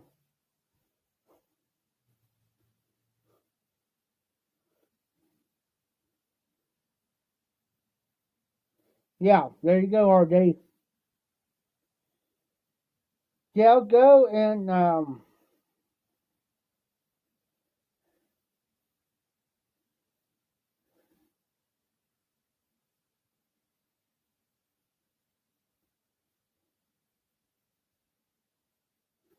yeah, I mean, we could sit here and talk about this all night.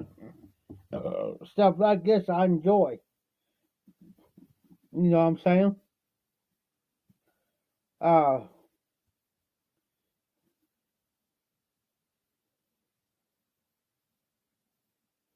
Bill Monroe, yeah, I agree with you, RD. Now, where you come from. Um, if you take this younger generation, I'm talking these youngins today, you mention these guys like Bill Monroe or Marty Robertson, George Jones, Tammy Wynette, and them guys. Yes, RD. Um, now there is one. It's not on FM. It's on AM. 700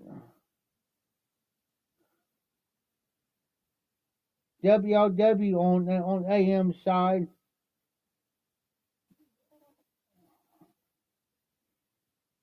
Now, my dad used to listen to that every night because he used to listen to Turcabozo.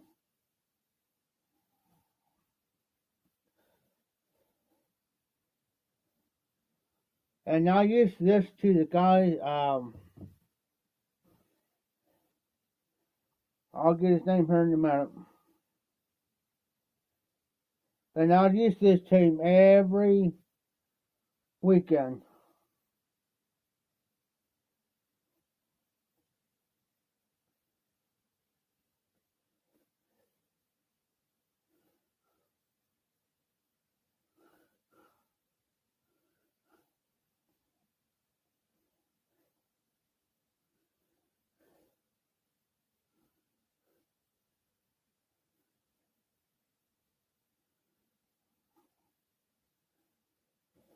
And I tell you what I used to listen to. I used to listen to him every weekend. Paul Harvey. Now, for the rest of the story. Used to listen to him every Sunday, every week, every Sunday at 2 o'clock in the afternoon. Every weekend. Didn't miss, I didn't skip a beat on that either.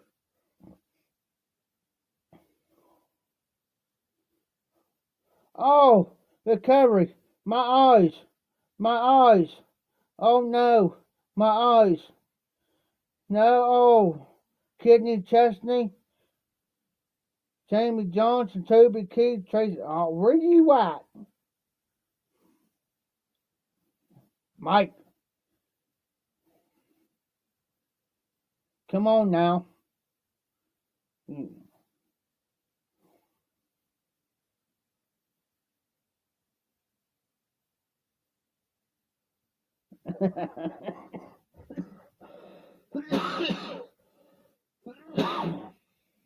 Yeah, I use this to Paul Harvey all the time. I still do every now and then.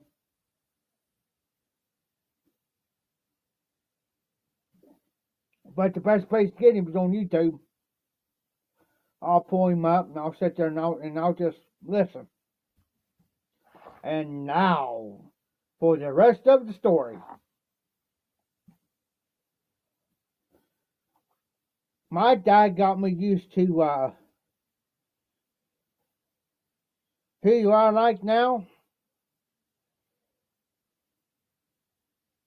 Old school. George Jones, Tammy Wynette.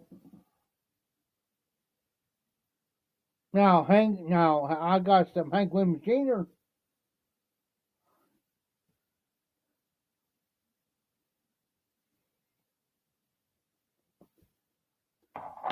I'm going to show you guys something.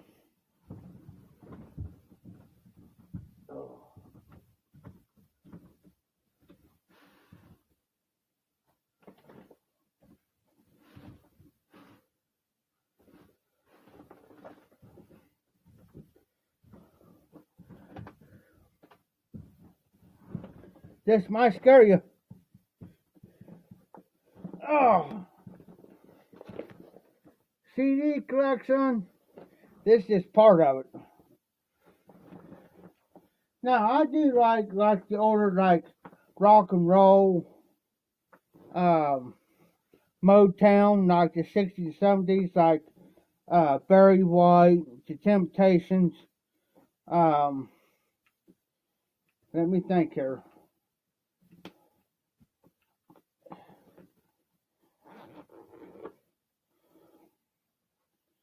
So forth and so on. Let's see what we got in here, guys. It's been a while since I had this opened up.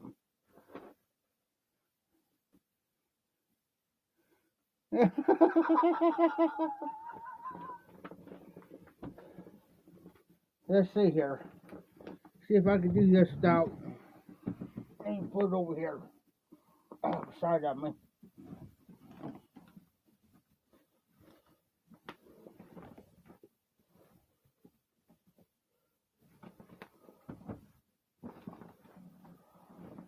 But let me move There we go, the movie's over. Oh, I'll tell you another one I forgot about, guys. I got him. Got about this guy, Merle Haggard. Merle Haggard.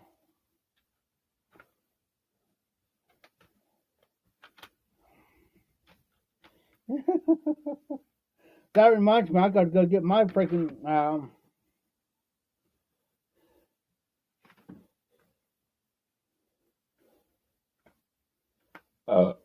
excuse me. Oh, we talked about this guy earlier. Roy Acuff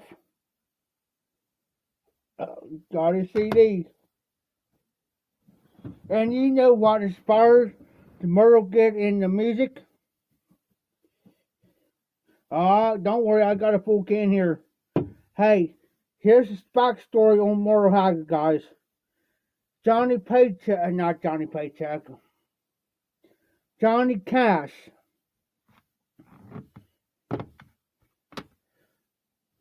Johnny Cash was at the prison where Merle Haggard was at. He was doing time. And that's how he got inspired into music. Now, A Mother's Heart, I don't know if it's anything by some of these CDs.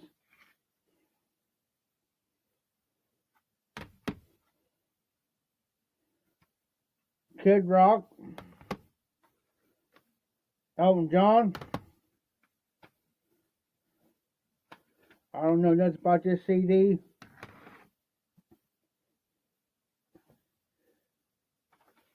Alabama. Eminem, which I don't listen to, I just collect CDs. Another Elton John. Oh, here's another good one. I've got about this guy. Roger Miller. Roger Miller, Charley Pride.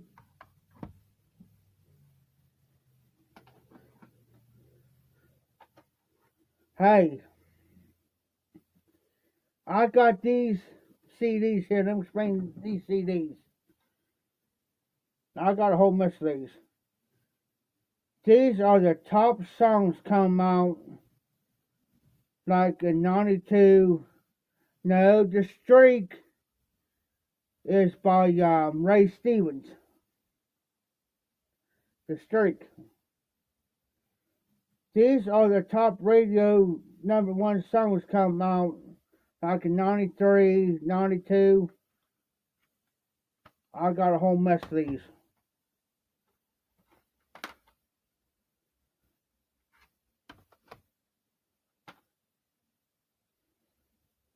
Country hits. And some of these are like Marty Robertson, Willie Nelson, the Gottner Brothers, Crystal Gale, Mickey Gilley, Ricky Skaggs, Mo Bandy, Charlie Rich, George Jones.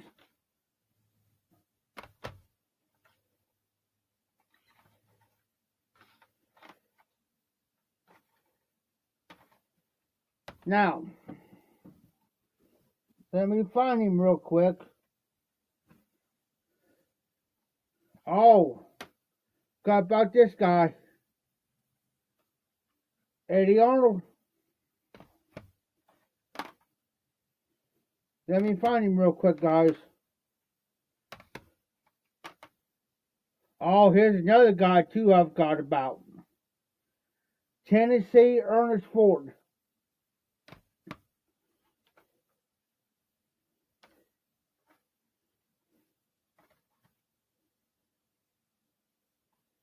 Garth Brooks.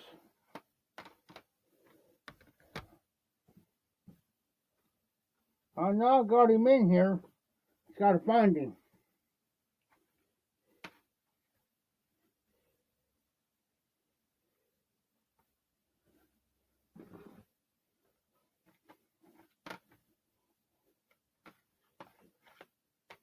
Oh, Temptations.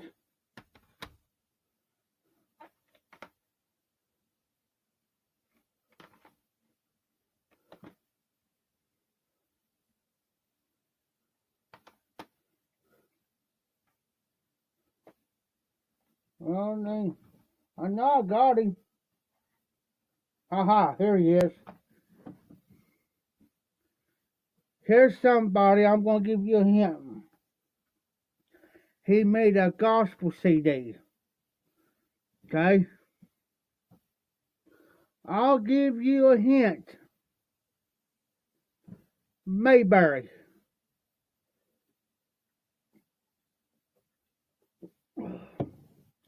Mayberry. Yeah, that's like me too. But this guy is from Mayberry. But I ain't gonna mention his name. I'll let you guys figure out which one it is. Is it Andy? You are correct, Recovery. This here, Andy Griffith. Gospel. This is dear to my heart, and I had this for years. This is dear to my heart because I tell you what.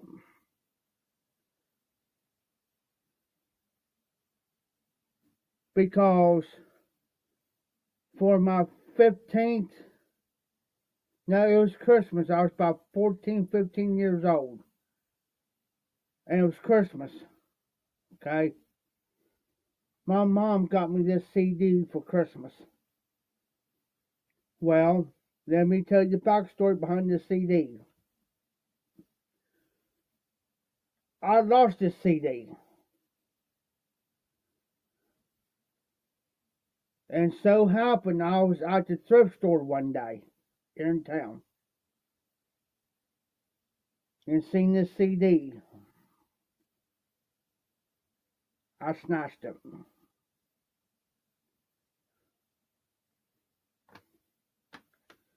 But that's why that's in my collection.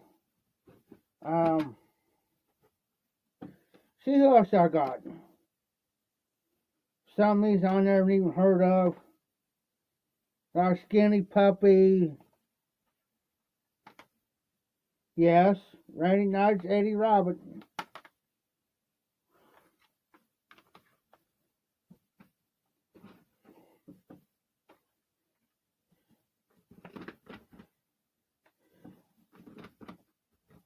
Now, if you're in old school,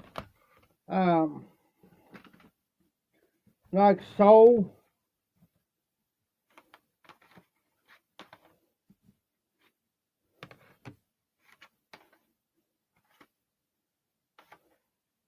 I try to keep most of my CDs organized. I'm trying to find them, guys.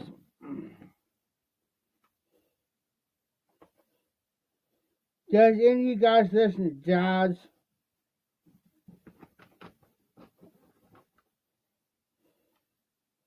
So I got a Jazz Masters.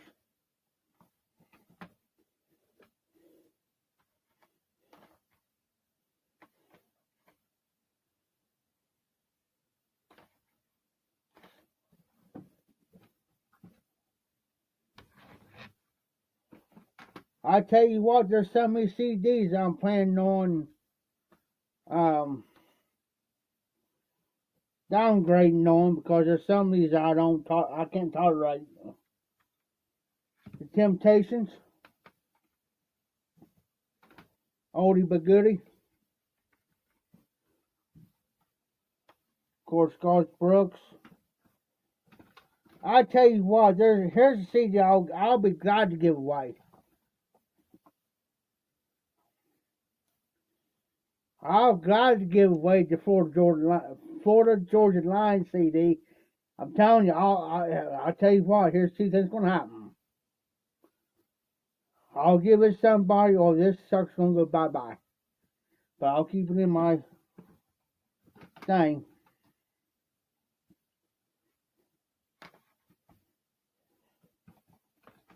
Of course, I've got Christmas CDs for Christmas.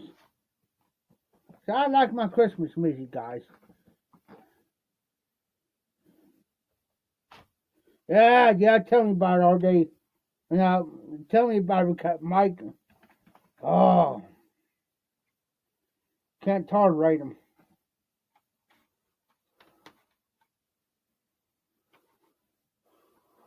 Has anybody heard of Will Downing?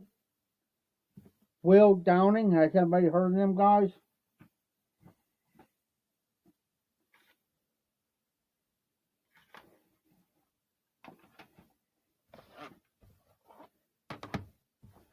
Of course, I got party karaoke. Anywhere from Frank Sinatra to Nat King Cole to Perry Como, or however you want to pronounce it. I don't hate to start people's names.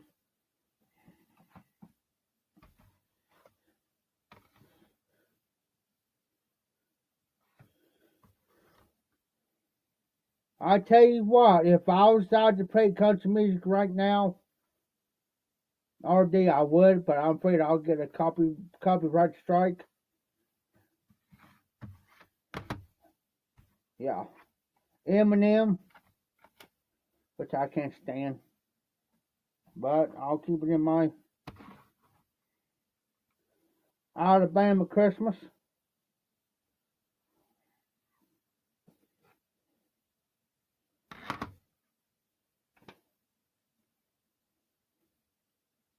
Oh, excuse me.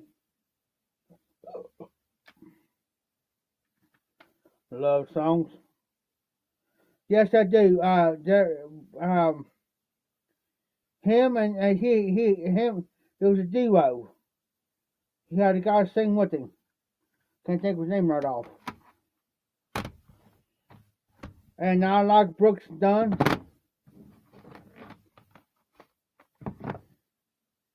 Oh, yes, sir. CCR.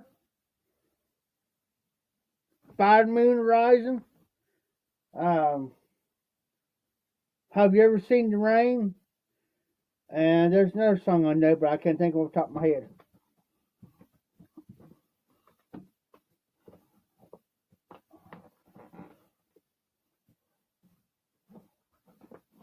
No. Get these in there where they're supposed to be, so I can set this bad boy up.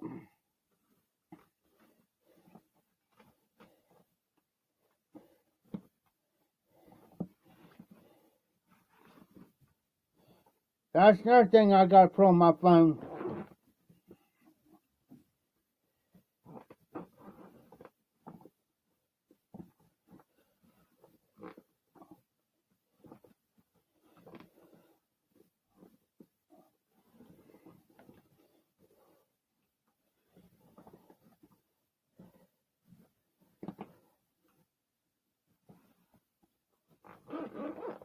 There we go.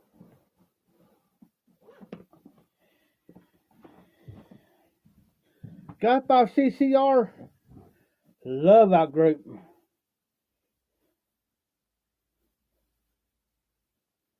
I'm going to try to do it, brother.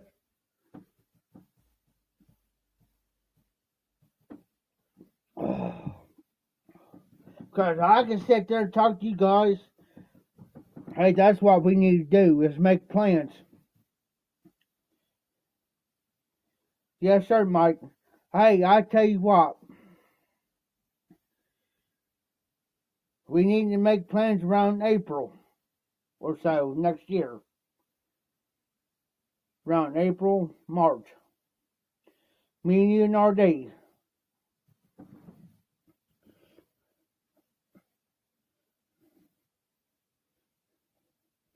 All right, RD, I might be on. Well, if all brought it up ain't having live tomorrow night, I'll be on. Thank you for coming in. You be safe, be well. I enjoyed it every time. You know it.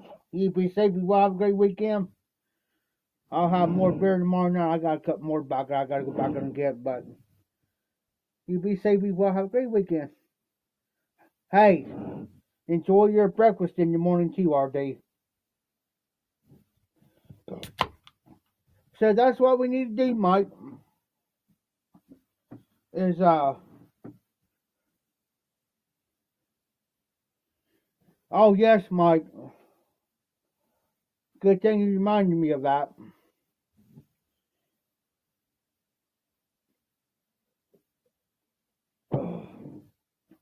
But yeah, if we can make plans between now and around about April, March next year, we all need to get together and make plans. Because if I have to, I'll fly down there if I have to.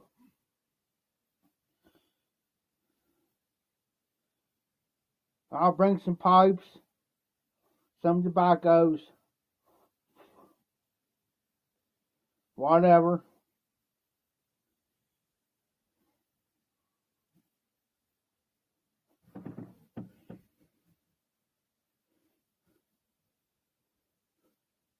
Sure will, Mike. Sure will. Because I've always believed in the power of prayer. I always have. Because I always tell this to anybody. I basically died up on the table, and the only thing they were supposed to do is make 3 little incisions and take my gallbladder out, and that was it. And I know the power of prayer.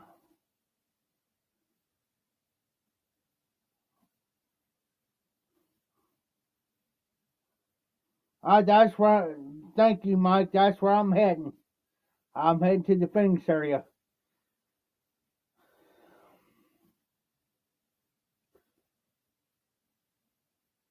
If I have to, I'll spend a week. I'll get a hotel room down there. Something. Hotel, motel room for a week. You know. Sit down. Shoot the breeze. Maybe have it live. Who knows what might happen? No, no me. You never know what's going to happen around me. I was at the Pop show, and I got to meet like Corvette Jim.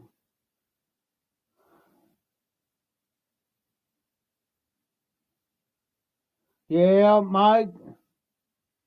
You never know what might happen. Here's my philosophy, Mike.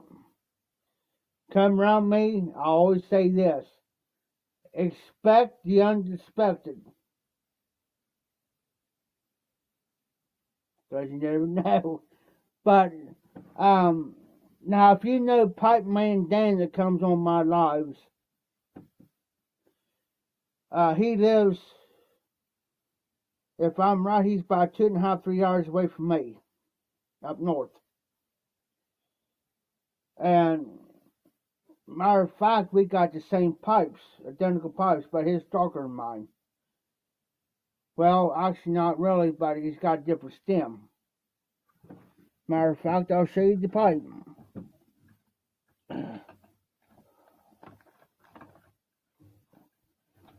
Come out there. Here's the pipe. He's got one identical to this. Identical, but the only thing is, mine's this color, and his is black. That's the only difference between me and his pipes. And like I always tell people, I'm the same way in person. This is made by Jason Montone. The Bayou Guru, that's what you used to go by, but this is made by Jason Montone. Because right there, and right there's his initials right there. This is custom made. But anyways, like I've always said, I'm the same way in person that you see me on camera. So when we got talking on the way up to the pipe show, and I got talked to a bunch of other guys like Bean 316, um, Smoking Fireman, and which that's how I got his sticker, Smoking Fireman. Mr. Scripto, which I've seen him in person, but I will not. He's mysterious. He'll never show his face on YouTube or Instagram or anything. But I got to meet him, Smoking Fireman, Corvette Jim. I got to meet Shane from the Smoking Pipes. Eric, the blue car pipe smoker, him and his dad.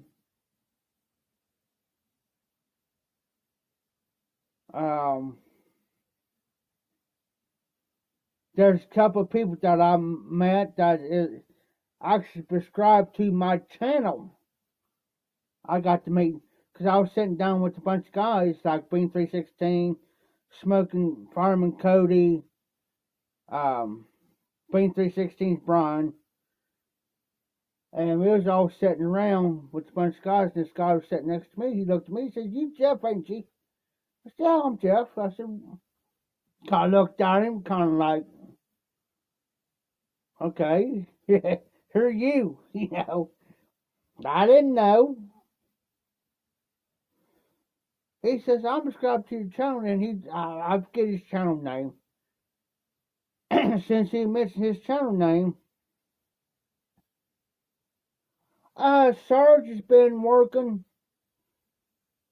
The last video that I seen from Sarge was he was sitting in Macho 660's chair. You know, Macho 660 where he sat down in his basement and stuff. He sees a pipe rack behind him. Well, that's the last video seen. He's wanting to, the last video I've seen was he's going to take John's pipes and take care of them, you know, clean them up, take care of them for a while, and then he's going to, you know, pass them on. Like, kind of have a little auction, whatever, price, whatever. That's been over, let me think, about a month or so ago. Yeah, Mike, that's the last time I seen him. That's the last video I've seen of him. Of course, he works a lot. He works 12, 16-hour days. You may not know he's a police officer. He's a sergeant. John gave him a name, the channel name, Sergeant Savinoy, because he's a sergeant. So he works long hours and stuff like that. Sometimes life gets in the way, his job gets in the way. So he tries to, every now and then, try to squeeze in, maybe on somebody's live, or try to squeeze a video in when he's got the time and opportunity to do so, which I understand. Because sometimes life does get in the way, sometimes, you know. And I like Sarge. I love watching his videos. I got that LJ Paredes Thanksgiving Day in there. So every year before John passed blessing, they did the Thanksgiving, the day after Thanksgiving ritual, where they'll smoke the Thanksgiving, LJ Paredes Thanksgiving Day blim. And I got some in there, and that's the only time I'll do it. I'll pull it out once a year. I'll pull it out next month, day after, and I'll go to that video of him and John, and I'll smoke out one bowl. I'll fill a bowl up, then I wrap it up, put it back in my jar. Excuse me, back in my jar. Goes back in there until next year. So, I've been wanting to get one. Thanks to Eddie Gray. I think it was last year when he done it. I think it was last year that he made it possible to, in honor of John. He had the 673 done, but it had John's my 660 on it, and it was on the bottom of the pipe, tribute pipe. I was going to get one, and I'm thinking, nah, I want somebody, but I've seen a couple of people then smoke them and turn around, say, well, I got this pipe for sale. People jump on it quick. But I'd like to get the 673 Roma in honor of John.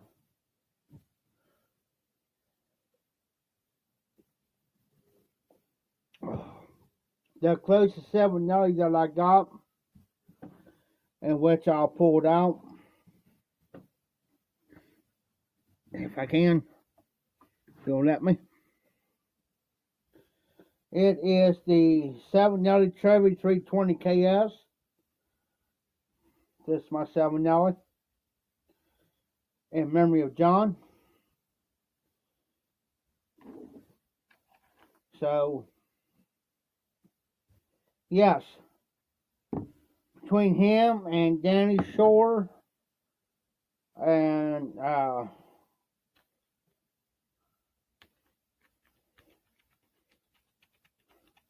because the way I look at it, he's the pillar of the YTPC. John is.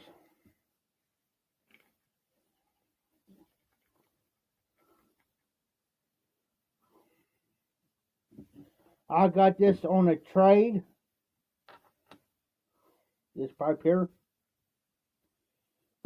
The guy got it. He gonna smoke 3 bowls out of this. The only reason why he traded because he don't like the stem part, because he said it was too fat for him. Yeah, this is the now this is the reciprocation one. This one is.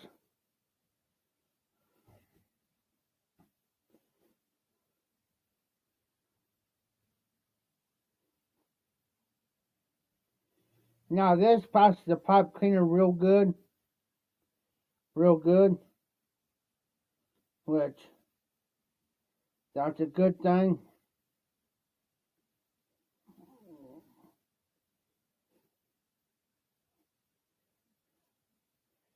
Passes the pipe cleaner real good.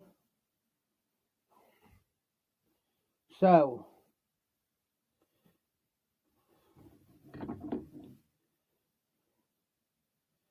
this here will stay out. Fall. I'll get you later. I'll save my pipes over here like I normally do. I smoked this here one day. Now the ring around it is loose. I'll show you what I'm talking about. The ring around is loose. Won't come off. But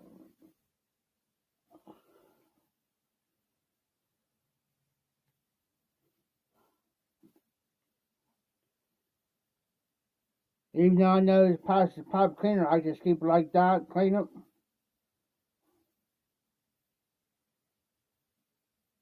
Are you still there, Mike?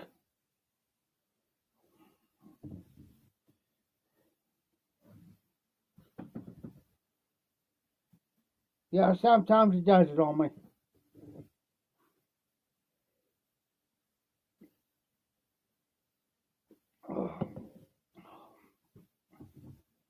This pipe here,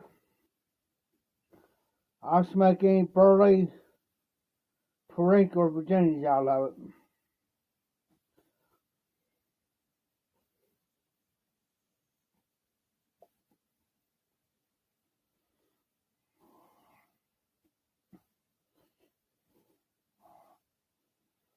This pipe really has been broken in yet, as you can tell.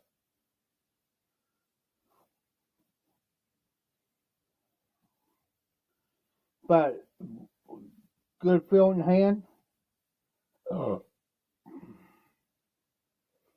little smoker.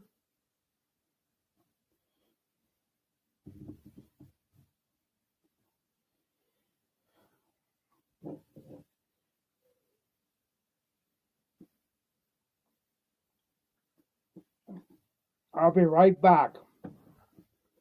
I'm gonna grab me one more beer.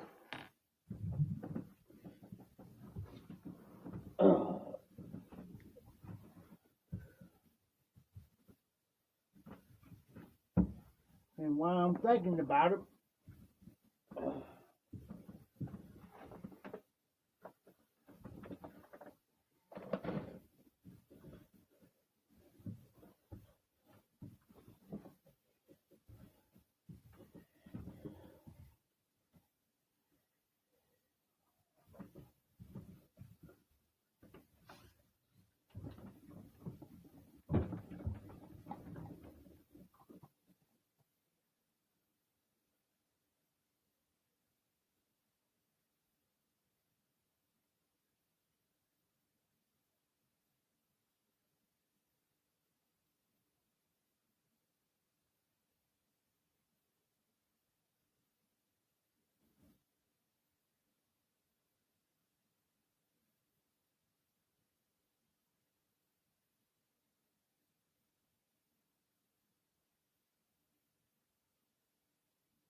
I'm back.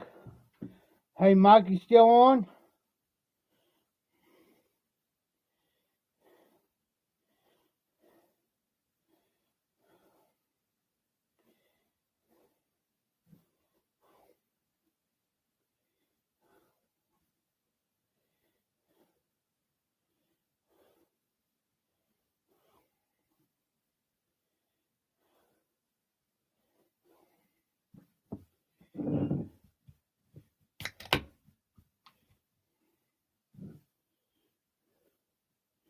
Is anybody still on?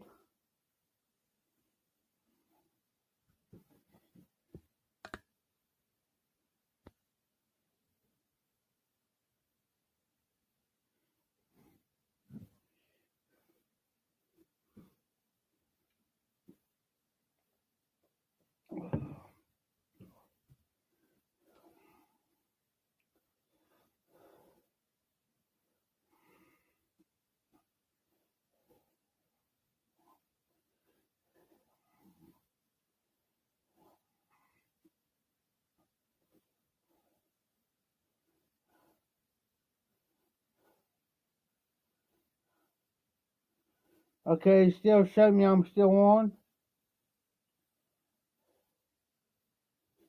Okay, still show me I'm still on.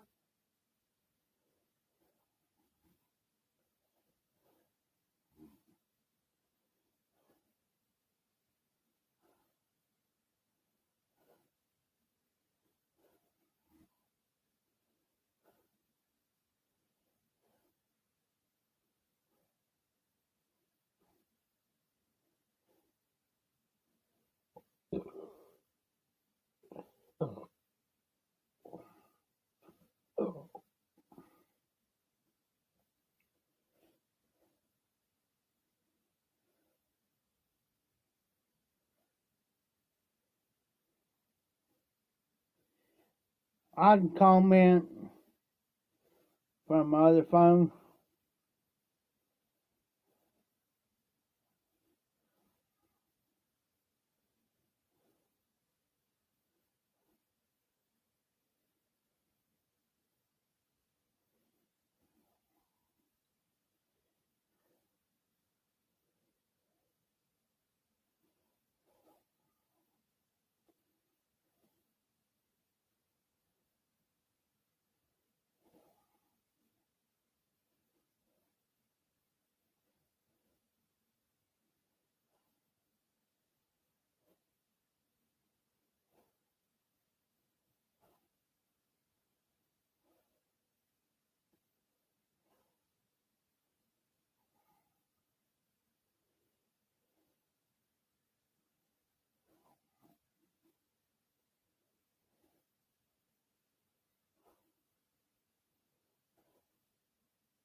I'm working on it, guys.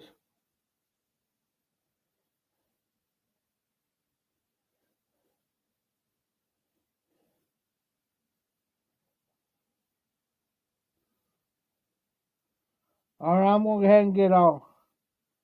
Hey, there is Oscar. How you doing, brother? How you doing?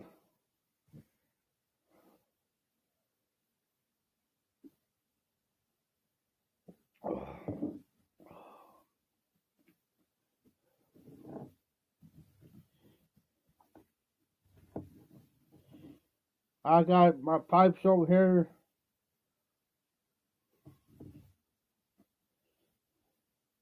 You're fine, brother. Thinking about go ahead and load my 700 Chevy up, rusticated. This is the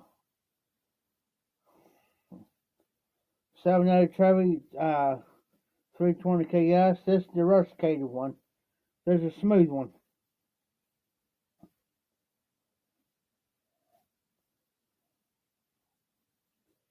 So,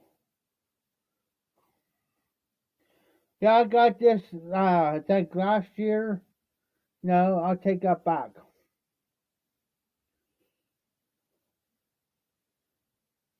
About 2 years, I think it's about a year and a half, 2 years ago. But I did a trade because I had a Stanwell um, it's on the tip of my tongue. I knew it was a Stanwell. Dublin. And there's a guy, Dan Lopez, is wanting them. And he says, I told him, well, I've been looking for a 7 Chevy or whatever. He says, well, I got one. He says, I'll re-clean it. He says, he only smoked like 3 bowls out of this. He says, I'll trade you a 7 Chevy for that Stanwell Dublin. I said, you're on. So I've been wanting a 7. So I got this. The only reason why he didn't like it because of the stem. It's kind of fat. But it is kind of fat. It is kind of hard a little bit to clench, but I only smoke Burleys, Virginias, and Pricks out of this. Mostly Burley. So, thinking about go ahead and load that bowl up. I got some Burleys in there. Just gotta figure out which one I'm wanting. If I feel like getting up.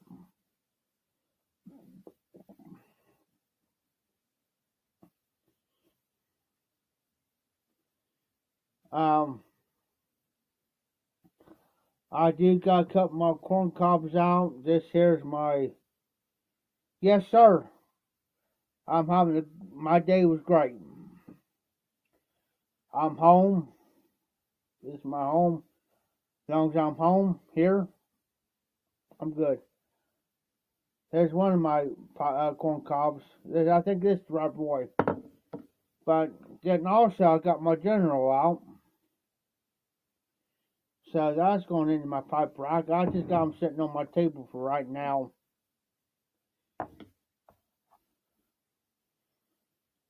You know, that's why if I choose whatever, I got some Match Flying Dutchman sitting beside of me.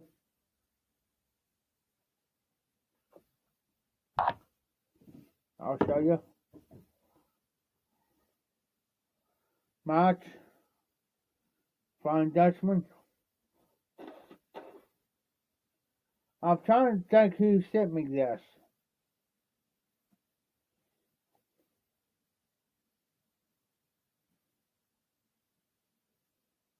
I don't know if it was Cyrus Shaw or it was Pipeman Dan.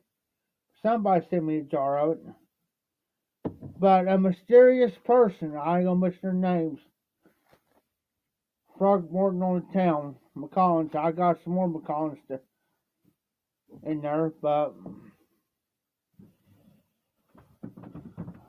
I got a notebook on the other side of my camera. So that means I gotta take time to recharge this phone up.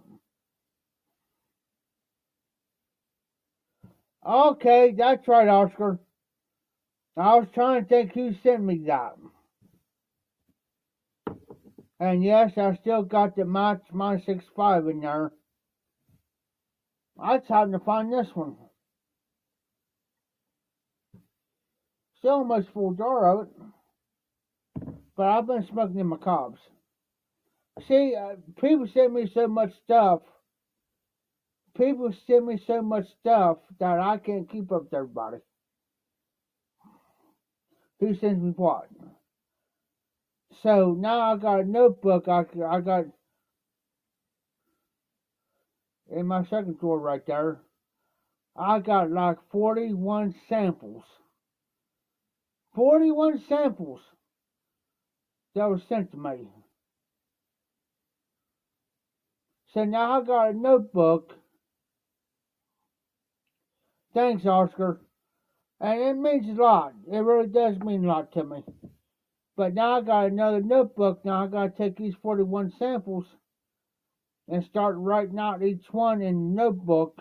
I got it on the other side of my camera.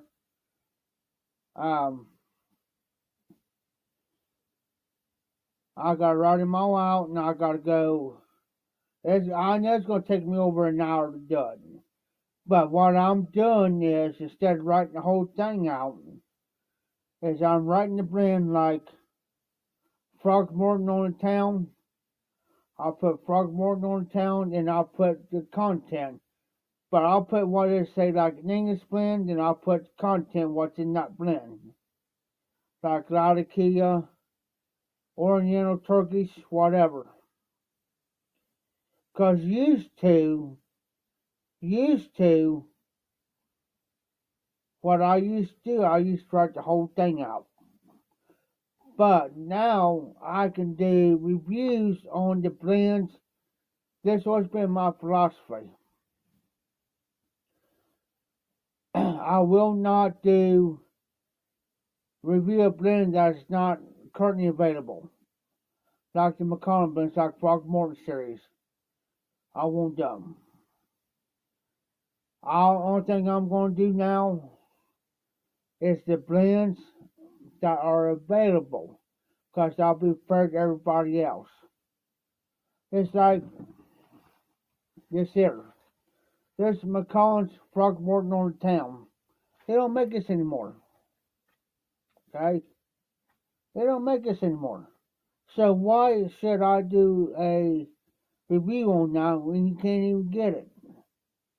If you can get your hands on that on any Frogmorton series, you're going to pay an arm and leg. You know what I'm saying?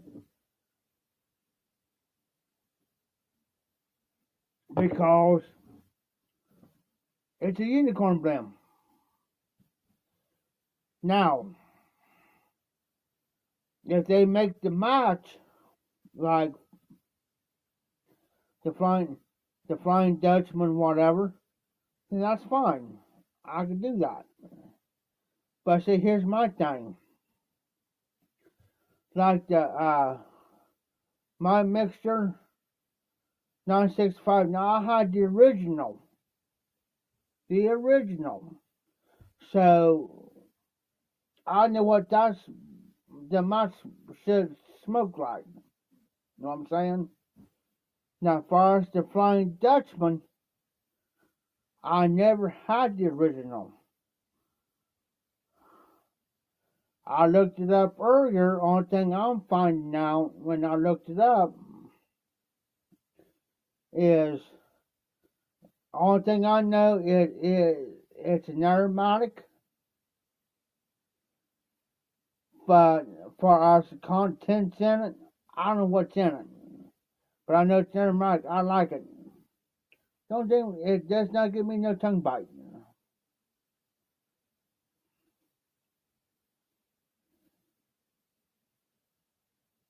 You know what I'm saying?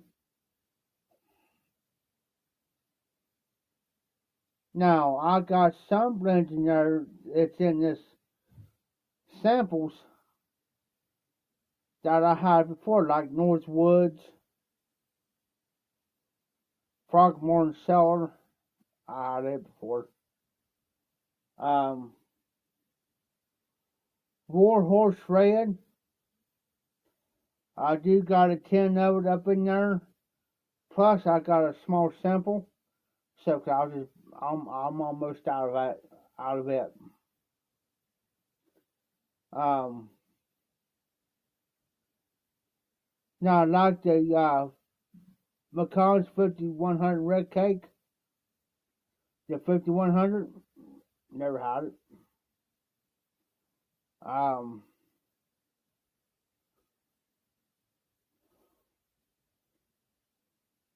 you gonna be on for a minute, Oscar? If you are, I can pull this bag out. It's no big. It's just right there, and I can show you some of the blends.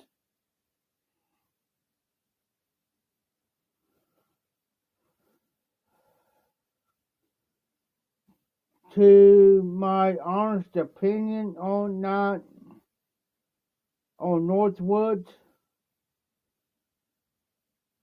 it's the same. It's the closest thing. To be honest with you, Oscar, it's the closest thing to Frogmorton Cellar. Let me get this back real quick.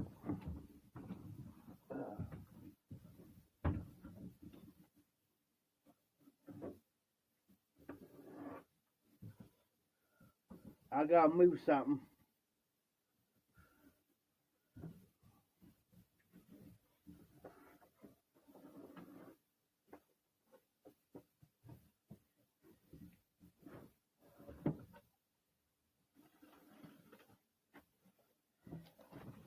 When I say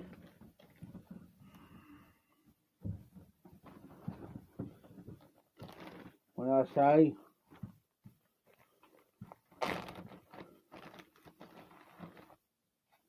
I can show you some of these blends, but not all.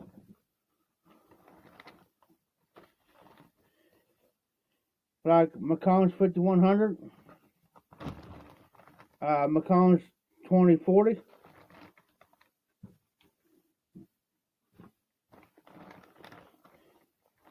I ain't done yet. I got Rattrays. I got McCollins. McCollins Sir something. McCollins Pipe.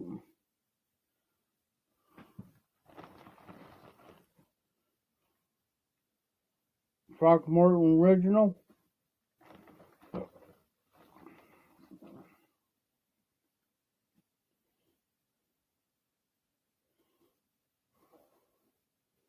Frogmorton 2017. I don't know which one that one is.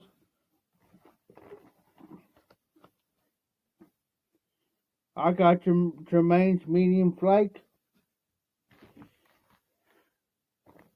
I got the Bridget Air Black. Summer Smarts.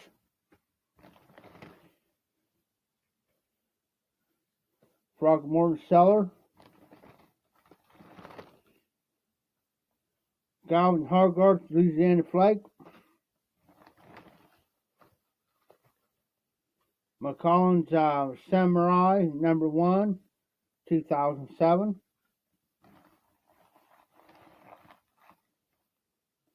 I got Boswell's Red Roof Station. I've got Butcher Air Black. Something. McCollins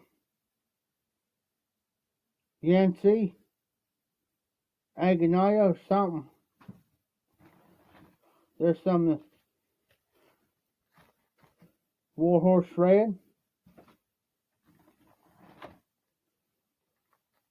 Boswell Magnum Blend.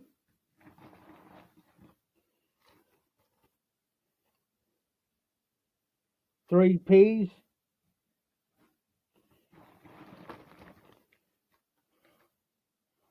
McCollins 925.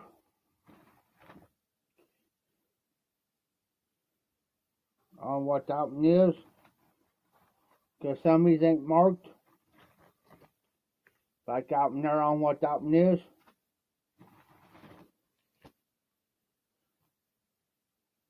Warhorse Green.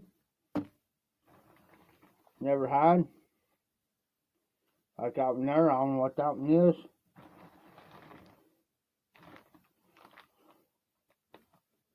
I have Settlers East Furling, Navy Flake, Virginia Flake,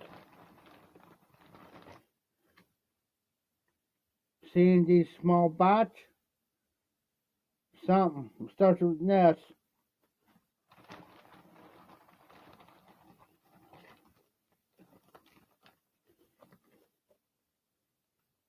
Peter Stuckeby Electric Flake, which is one of my favorites.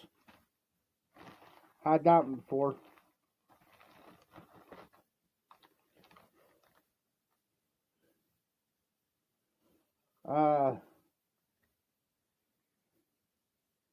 Bitterra Matured Ribbon, 2017. Never had that one. Sherlock Holmes. Never had it. That's it. So,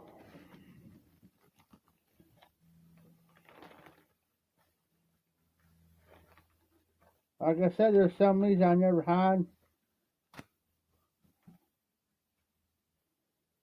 I know I got Northwoods in here somewhere. It's a floating.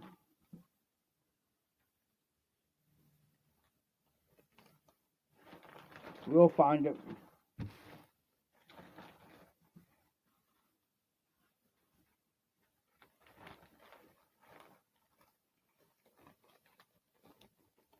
Mysterious Blend. I don't know what that is. We'll leave out now.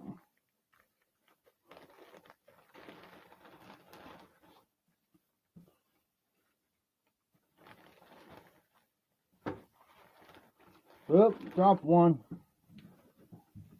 Hold on.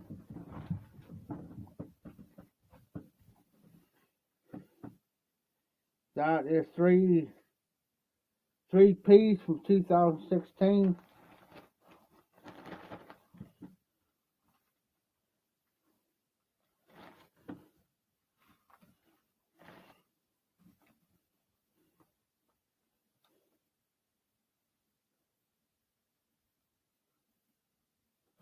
And it ain't that one. True. But there's some of these just needs to be kind of rehydrated a little bit. I'm not worried about that.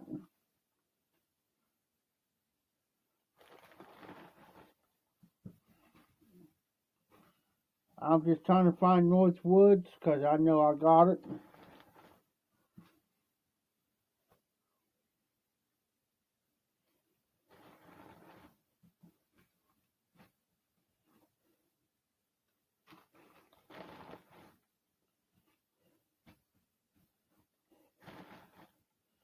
There's some of these aromatics.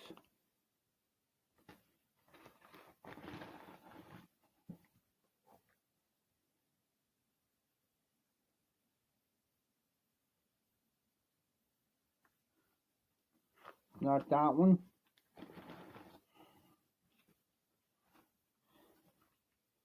I may be wrong. I thought I had Northwoods, but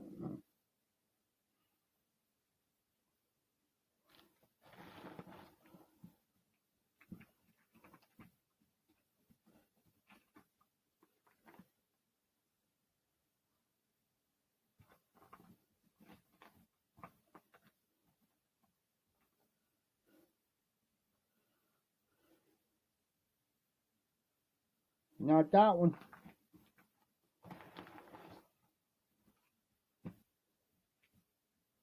Not that one.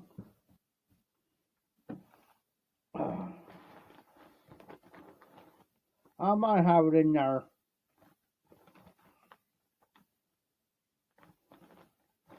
The only thing I'm doing this weekend is,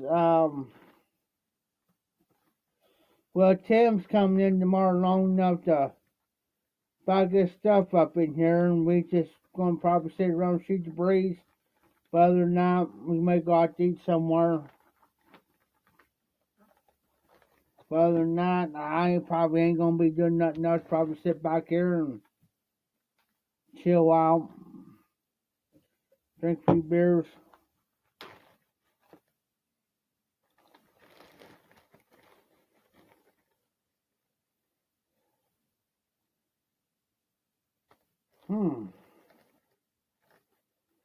That's a mysterious film because that's not even marked.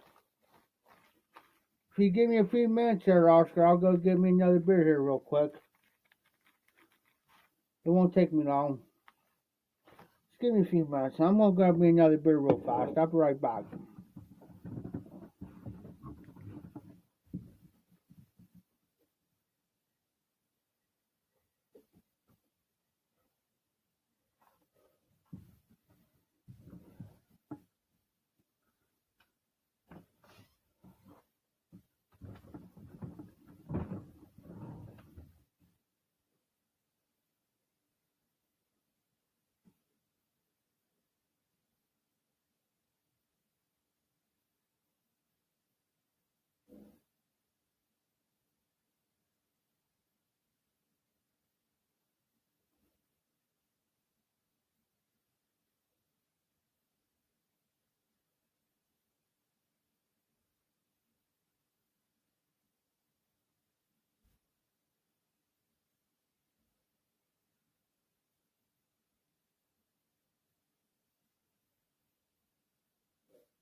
I'm back.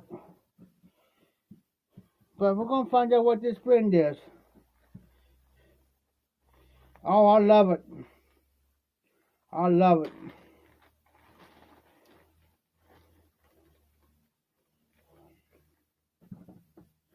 I love it, man.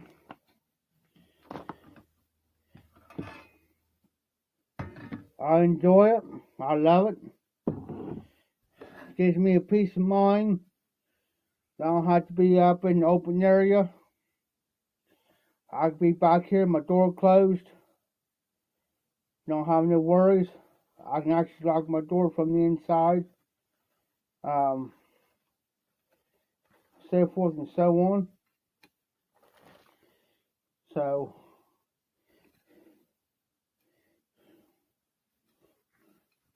I'm rubbing some of this out.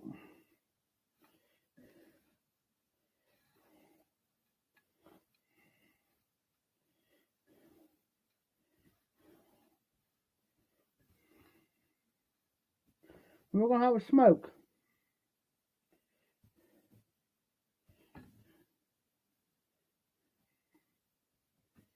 Yes, sir, Oscar. Yes, sir. And we're gonna smoke it in this. I rubbed that one flake out just to be on the safe side here. I don't know how much it's gonna hold.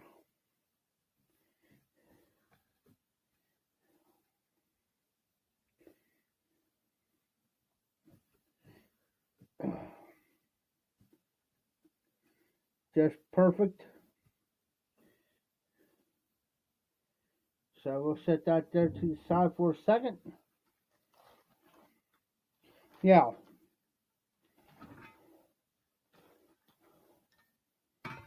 At least I don't have to stress being up front. I don't have to stress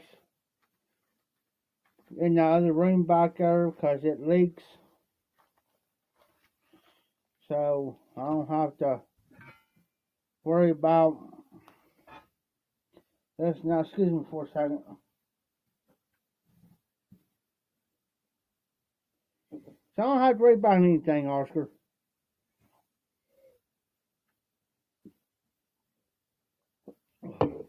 I mean, I got a refrigerator and stuff in here, but I think it runs off propane.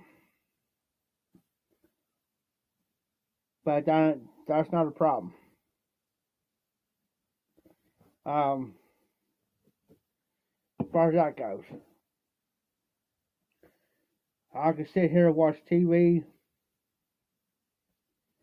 I do have a heater for in here. It's just being inside the building back here. You know, it gets a little. I mean, right now it don't get cold in here because I got everything pretty much shut up. But I'm more comfortable of doing my lives back here than I do up front. I don't have to, you know, keep watching over my shoulder, especially at night.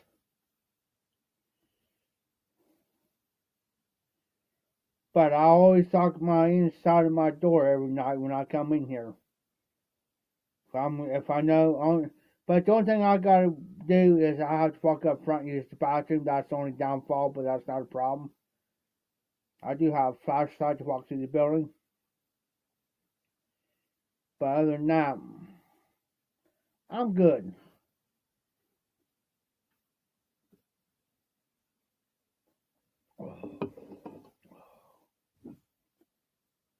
Last beer for tonight.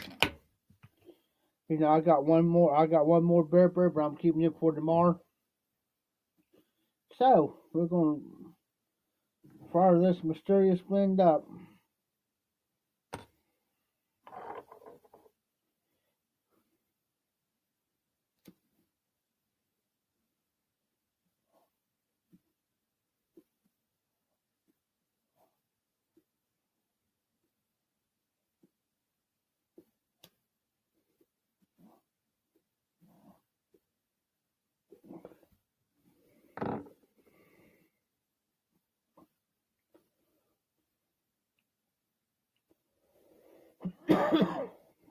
I'll tell you what's in here in a minute.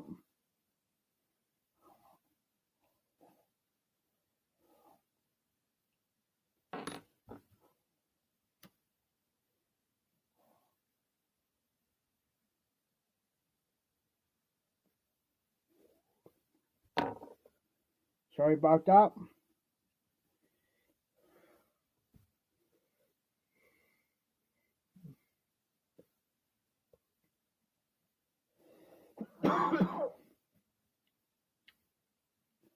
I tell you, it's got some freak in it.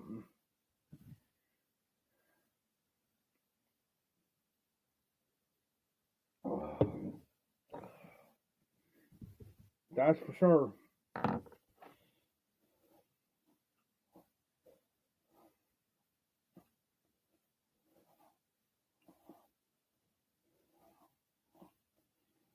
Trying to pack it down all even.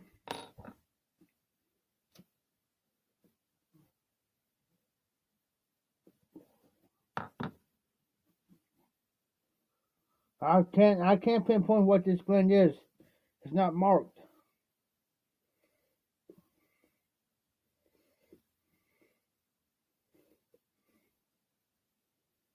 True. I know it's got freak to it.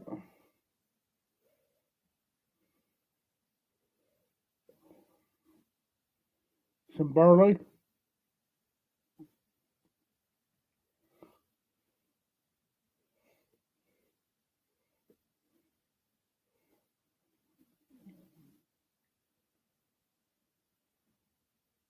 Maybe something else. Don't. Excuse me now. I won't take this pipe out of my camper. Unless I'm going to go outside and sip something.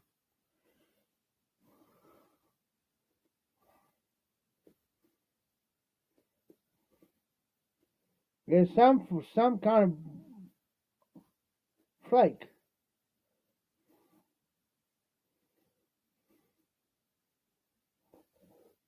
I'm gonna have to send out a message and see what it is.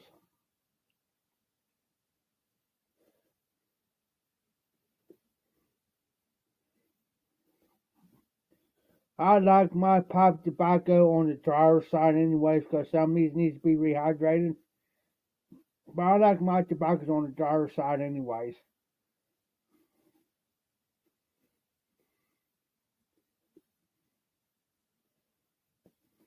You load her up and smoke it.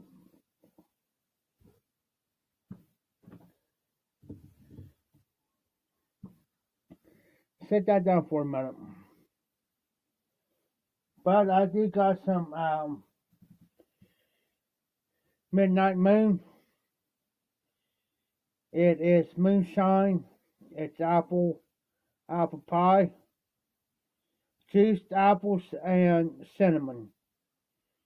So this is gonna be for you, Oscar.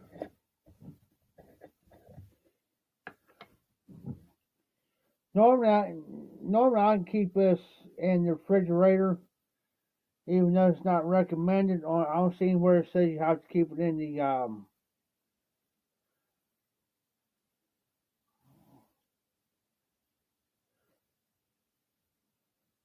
refrigerator or anything.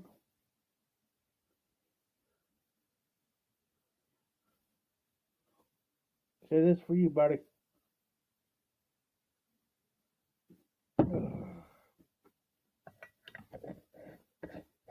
Now, my question is, Oscar,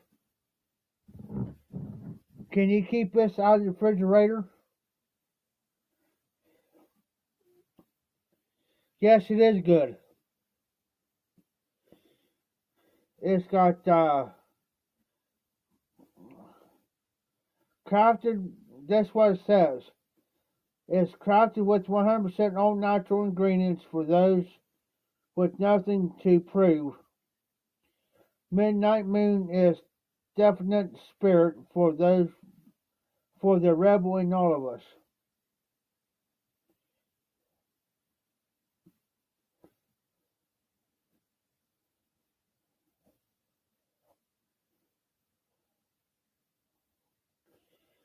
And it tells you where it's made at. Madison, North Carolina, juiced apple cinnamon distilled from corn. It says best served straight or on the rocks or with a splash of ginger ale, which I don't like ginger ale.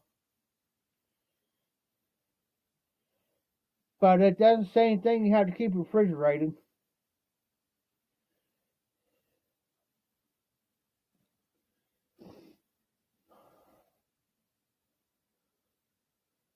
It says definite spirits. Grain neutral spirits with natural flavors. It's 70 proof, 35% alcohol by volume.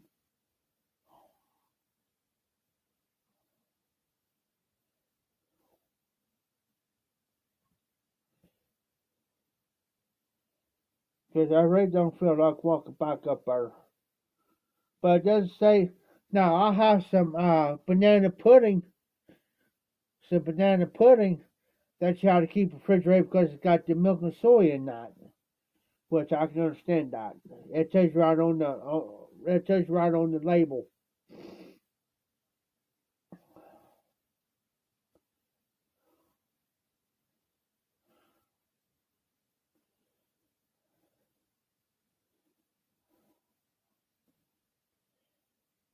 But it doesn't say anything on there.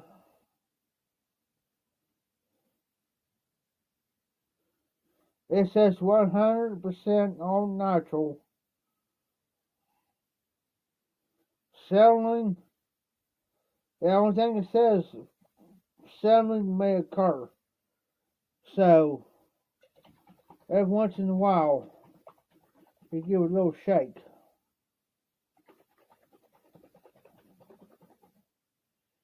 And you see these little bubbles. Because that's right now, I don't feel like walking back up there. I'll probably sit here out to bed, maybe here later,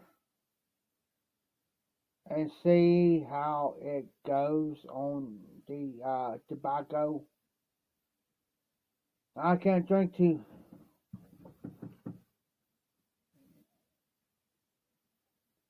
My favorite type of food would be either Mexican, uh, Chinese food. We got a Chinese and a Japanese restaurant uptown. But I like to go to Hong Kong. It's Chinese, and they got a buffet. Now I like to go there. Now I like American food too. I mean, as far as hamburgers, chicken, whatever. So we may go to the golf course, or we may go to. Well, we all may just go to the golf course. Who knows?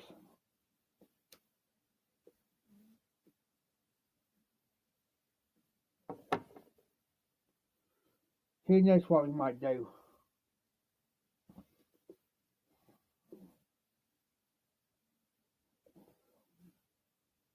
All depends.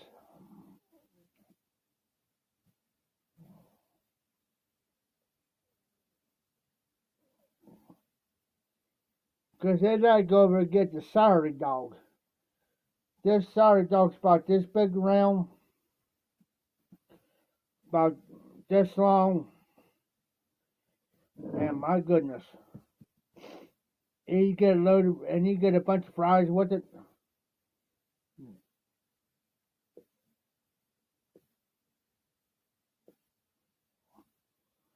But I'm not too much. I mean, I like my hot dogs, but not that big around. You know what I'm saying?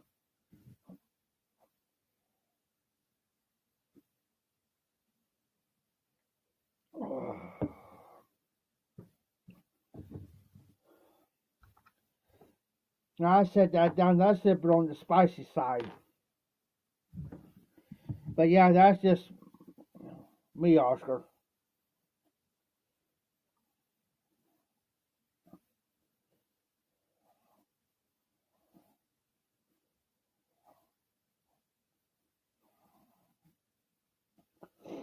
Normally, I just gotta check my phone every now and then because this is my main phone.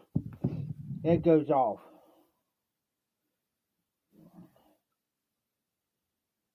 Oh, nice. I have been fishing for a while. I mean, I've been so busy here trying to take care of stuff, and sometimes I really don't. Yeah, that's like me. I go from day to day. One day I may. I mean, I got stuff back there. Maybe one day I might eat a some pizza rolls, or maybe another day I might. I got microwavable stuff like a microwavable cheeseburger or chicken, or I got canned goods. I might eat canned mushroom soup. I got that teriyaki stuff. It's got noodles, but it's teriyaki, like teriyaki beef. I got a bunch of those. Sometimes I'll get back there and put a little bit of water in there and heat it up for 5 minutes, drain the water off up, put my sauce stuff, soy sauce stuff on there, and take me some cheese, put some cheese in there, and break the cheese up. And I'll set it back in the microwave for about 30 seconds or whatever and stir it up, eat it. Hey, I tell you one thing I do like, Oscar. A friend of mine's got me hooked onto them. It is, I got it down there, but it's mac and cheese, but it's Cheeto. Talk about good. I'll fix me two of those, okay? I'll take one out and put the powdered cheese in there, stir it up, and let the other one cook. Do the same thing did. And here, matter of fact, I'll see what I'm talking about.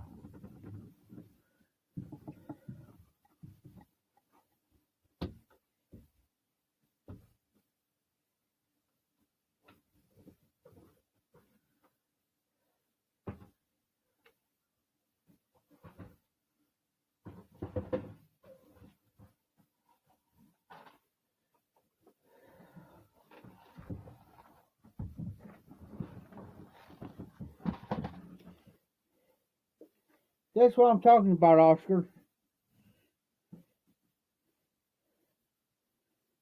Talk about good. These are good. Now, here's what I'm talking about. As far as chow mein, teriyaki beef, I picked some of these up. Now, and I'll eat dog's not all these. I got a whole mess of them. But a friend of mine got me hooked on these. And I get these from the Dollar Tree. $1.25 a piece. Can't beat them. Can't beat them.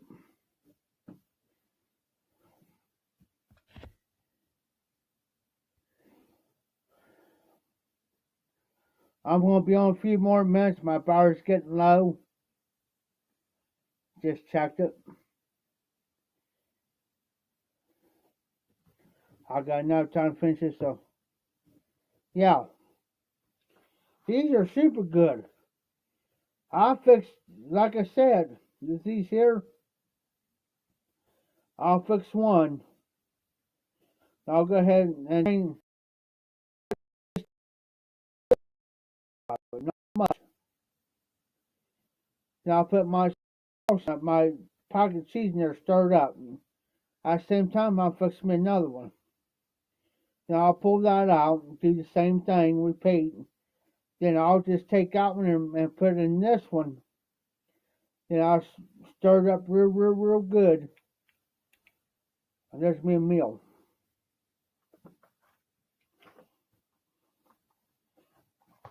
I'll do the same thing with these. Same thing with these.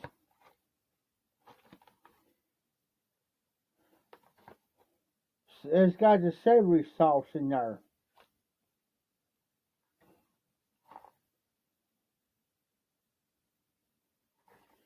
So, I'll eat these. I'll fix me 2 of these as well. Because I don't eat about maybe once or twice a day. I do. Because what time is it here? 2:06. 2:06 in the morning.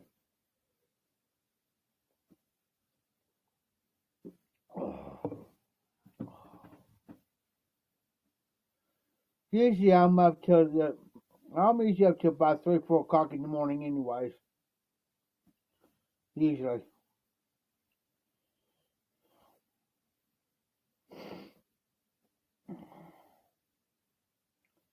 But I'm always up till about 3-4 o'clock in the morning anyways. Because I don't get about 3-4 hours worth of sleep. Anyways, Oscar. So it really doesn't bother me to, you know,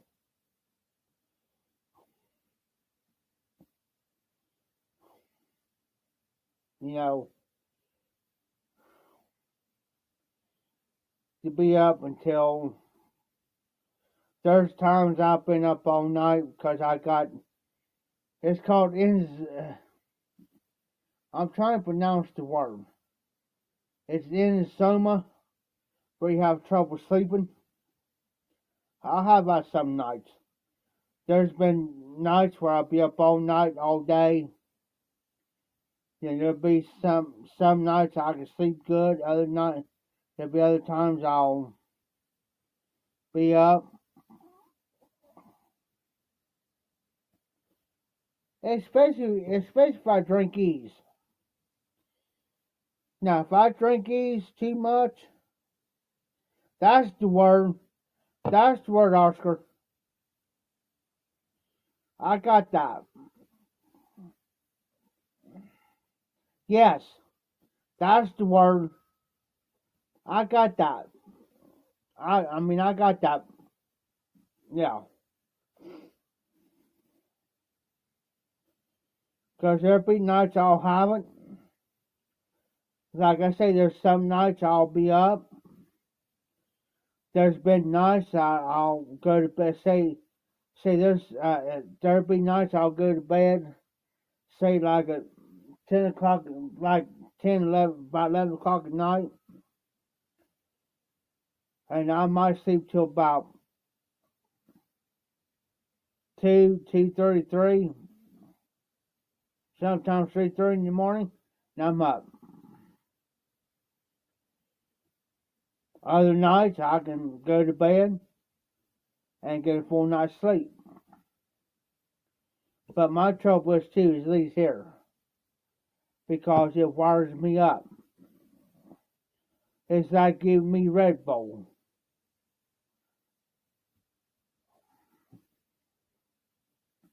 Because I've already drunk 1, 2, 3, 4, 5, 6, 7. This is my 8th one. So I'll be hyped up. Now after this can here, I got one more in the refrigerator. That's for tomorrow. Well, in the morning. But since I drink this, I did got some pop. Well, I got some water and pop. I drink a lot of water. After I drink these, I drink a lot of water. But I'll sit here and watch a little bit of TV. I'll shut my main lights out. I got my little light right here. That's my little light. And I'll sit here and I'll watch a movie. Like right now, I got It on, but I got my volume on mute. I got It on, Pennywise.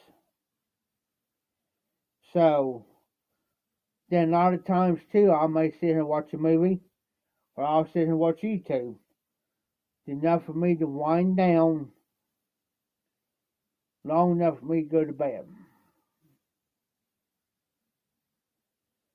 So, as soon as I get off, I'll put this phone on charge, and I'll shut my main lights off here, and I'll start melting out.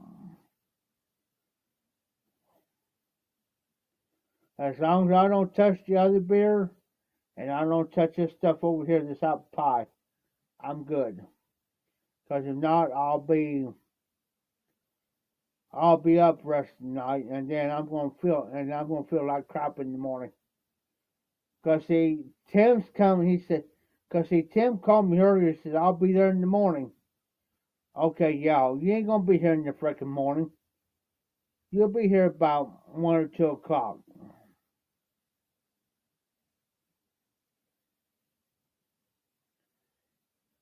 Because I'm a type of person, you know, now I'm back here. That's why he knows I'm back here now. So for him, because see, there's only 2 people got keys to this building. That's me and him. Well, he had trouble finding his other key because his old lady, she puts wherever and they can't find it. So he'll call me. He said, they'll say, where you at? Because they know I'll go down to the gas station. Well, I'm waiting for the phone call tomorrow. So where you at? I'm back here.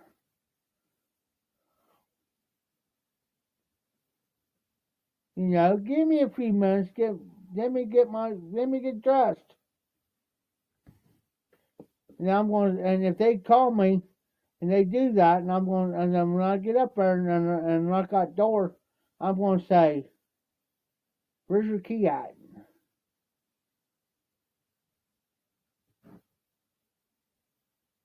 Well, hold on for a second.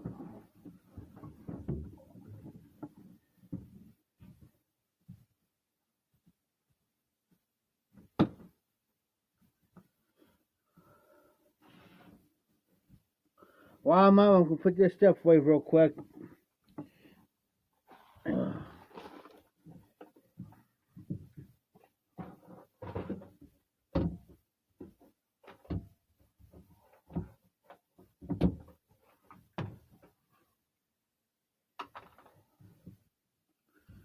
I'm going to have to set this one light up back here, guys. Hold on. I'm going to have to put this stuff up.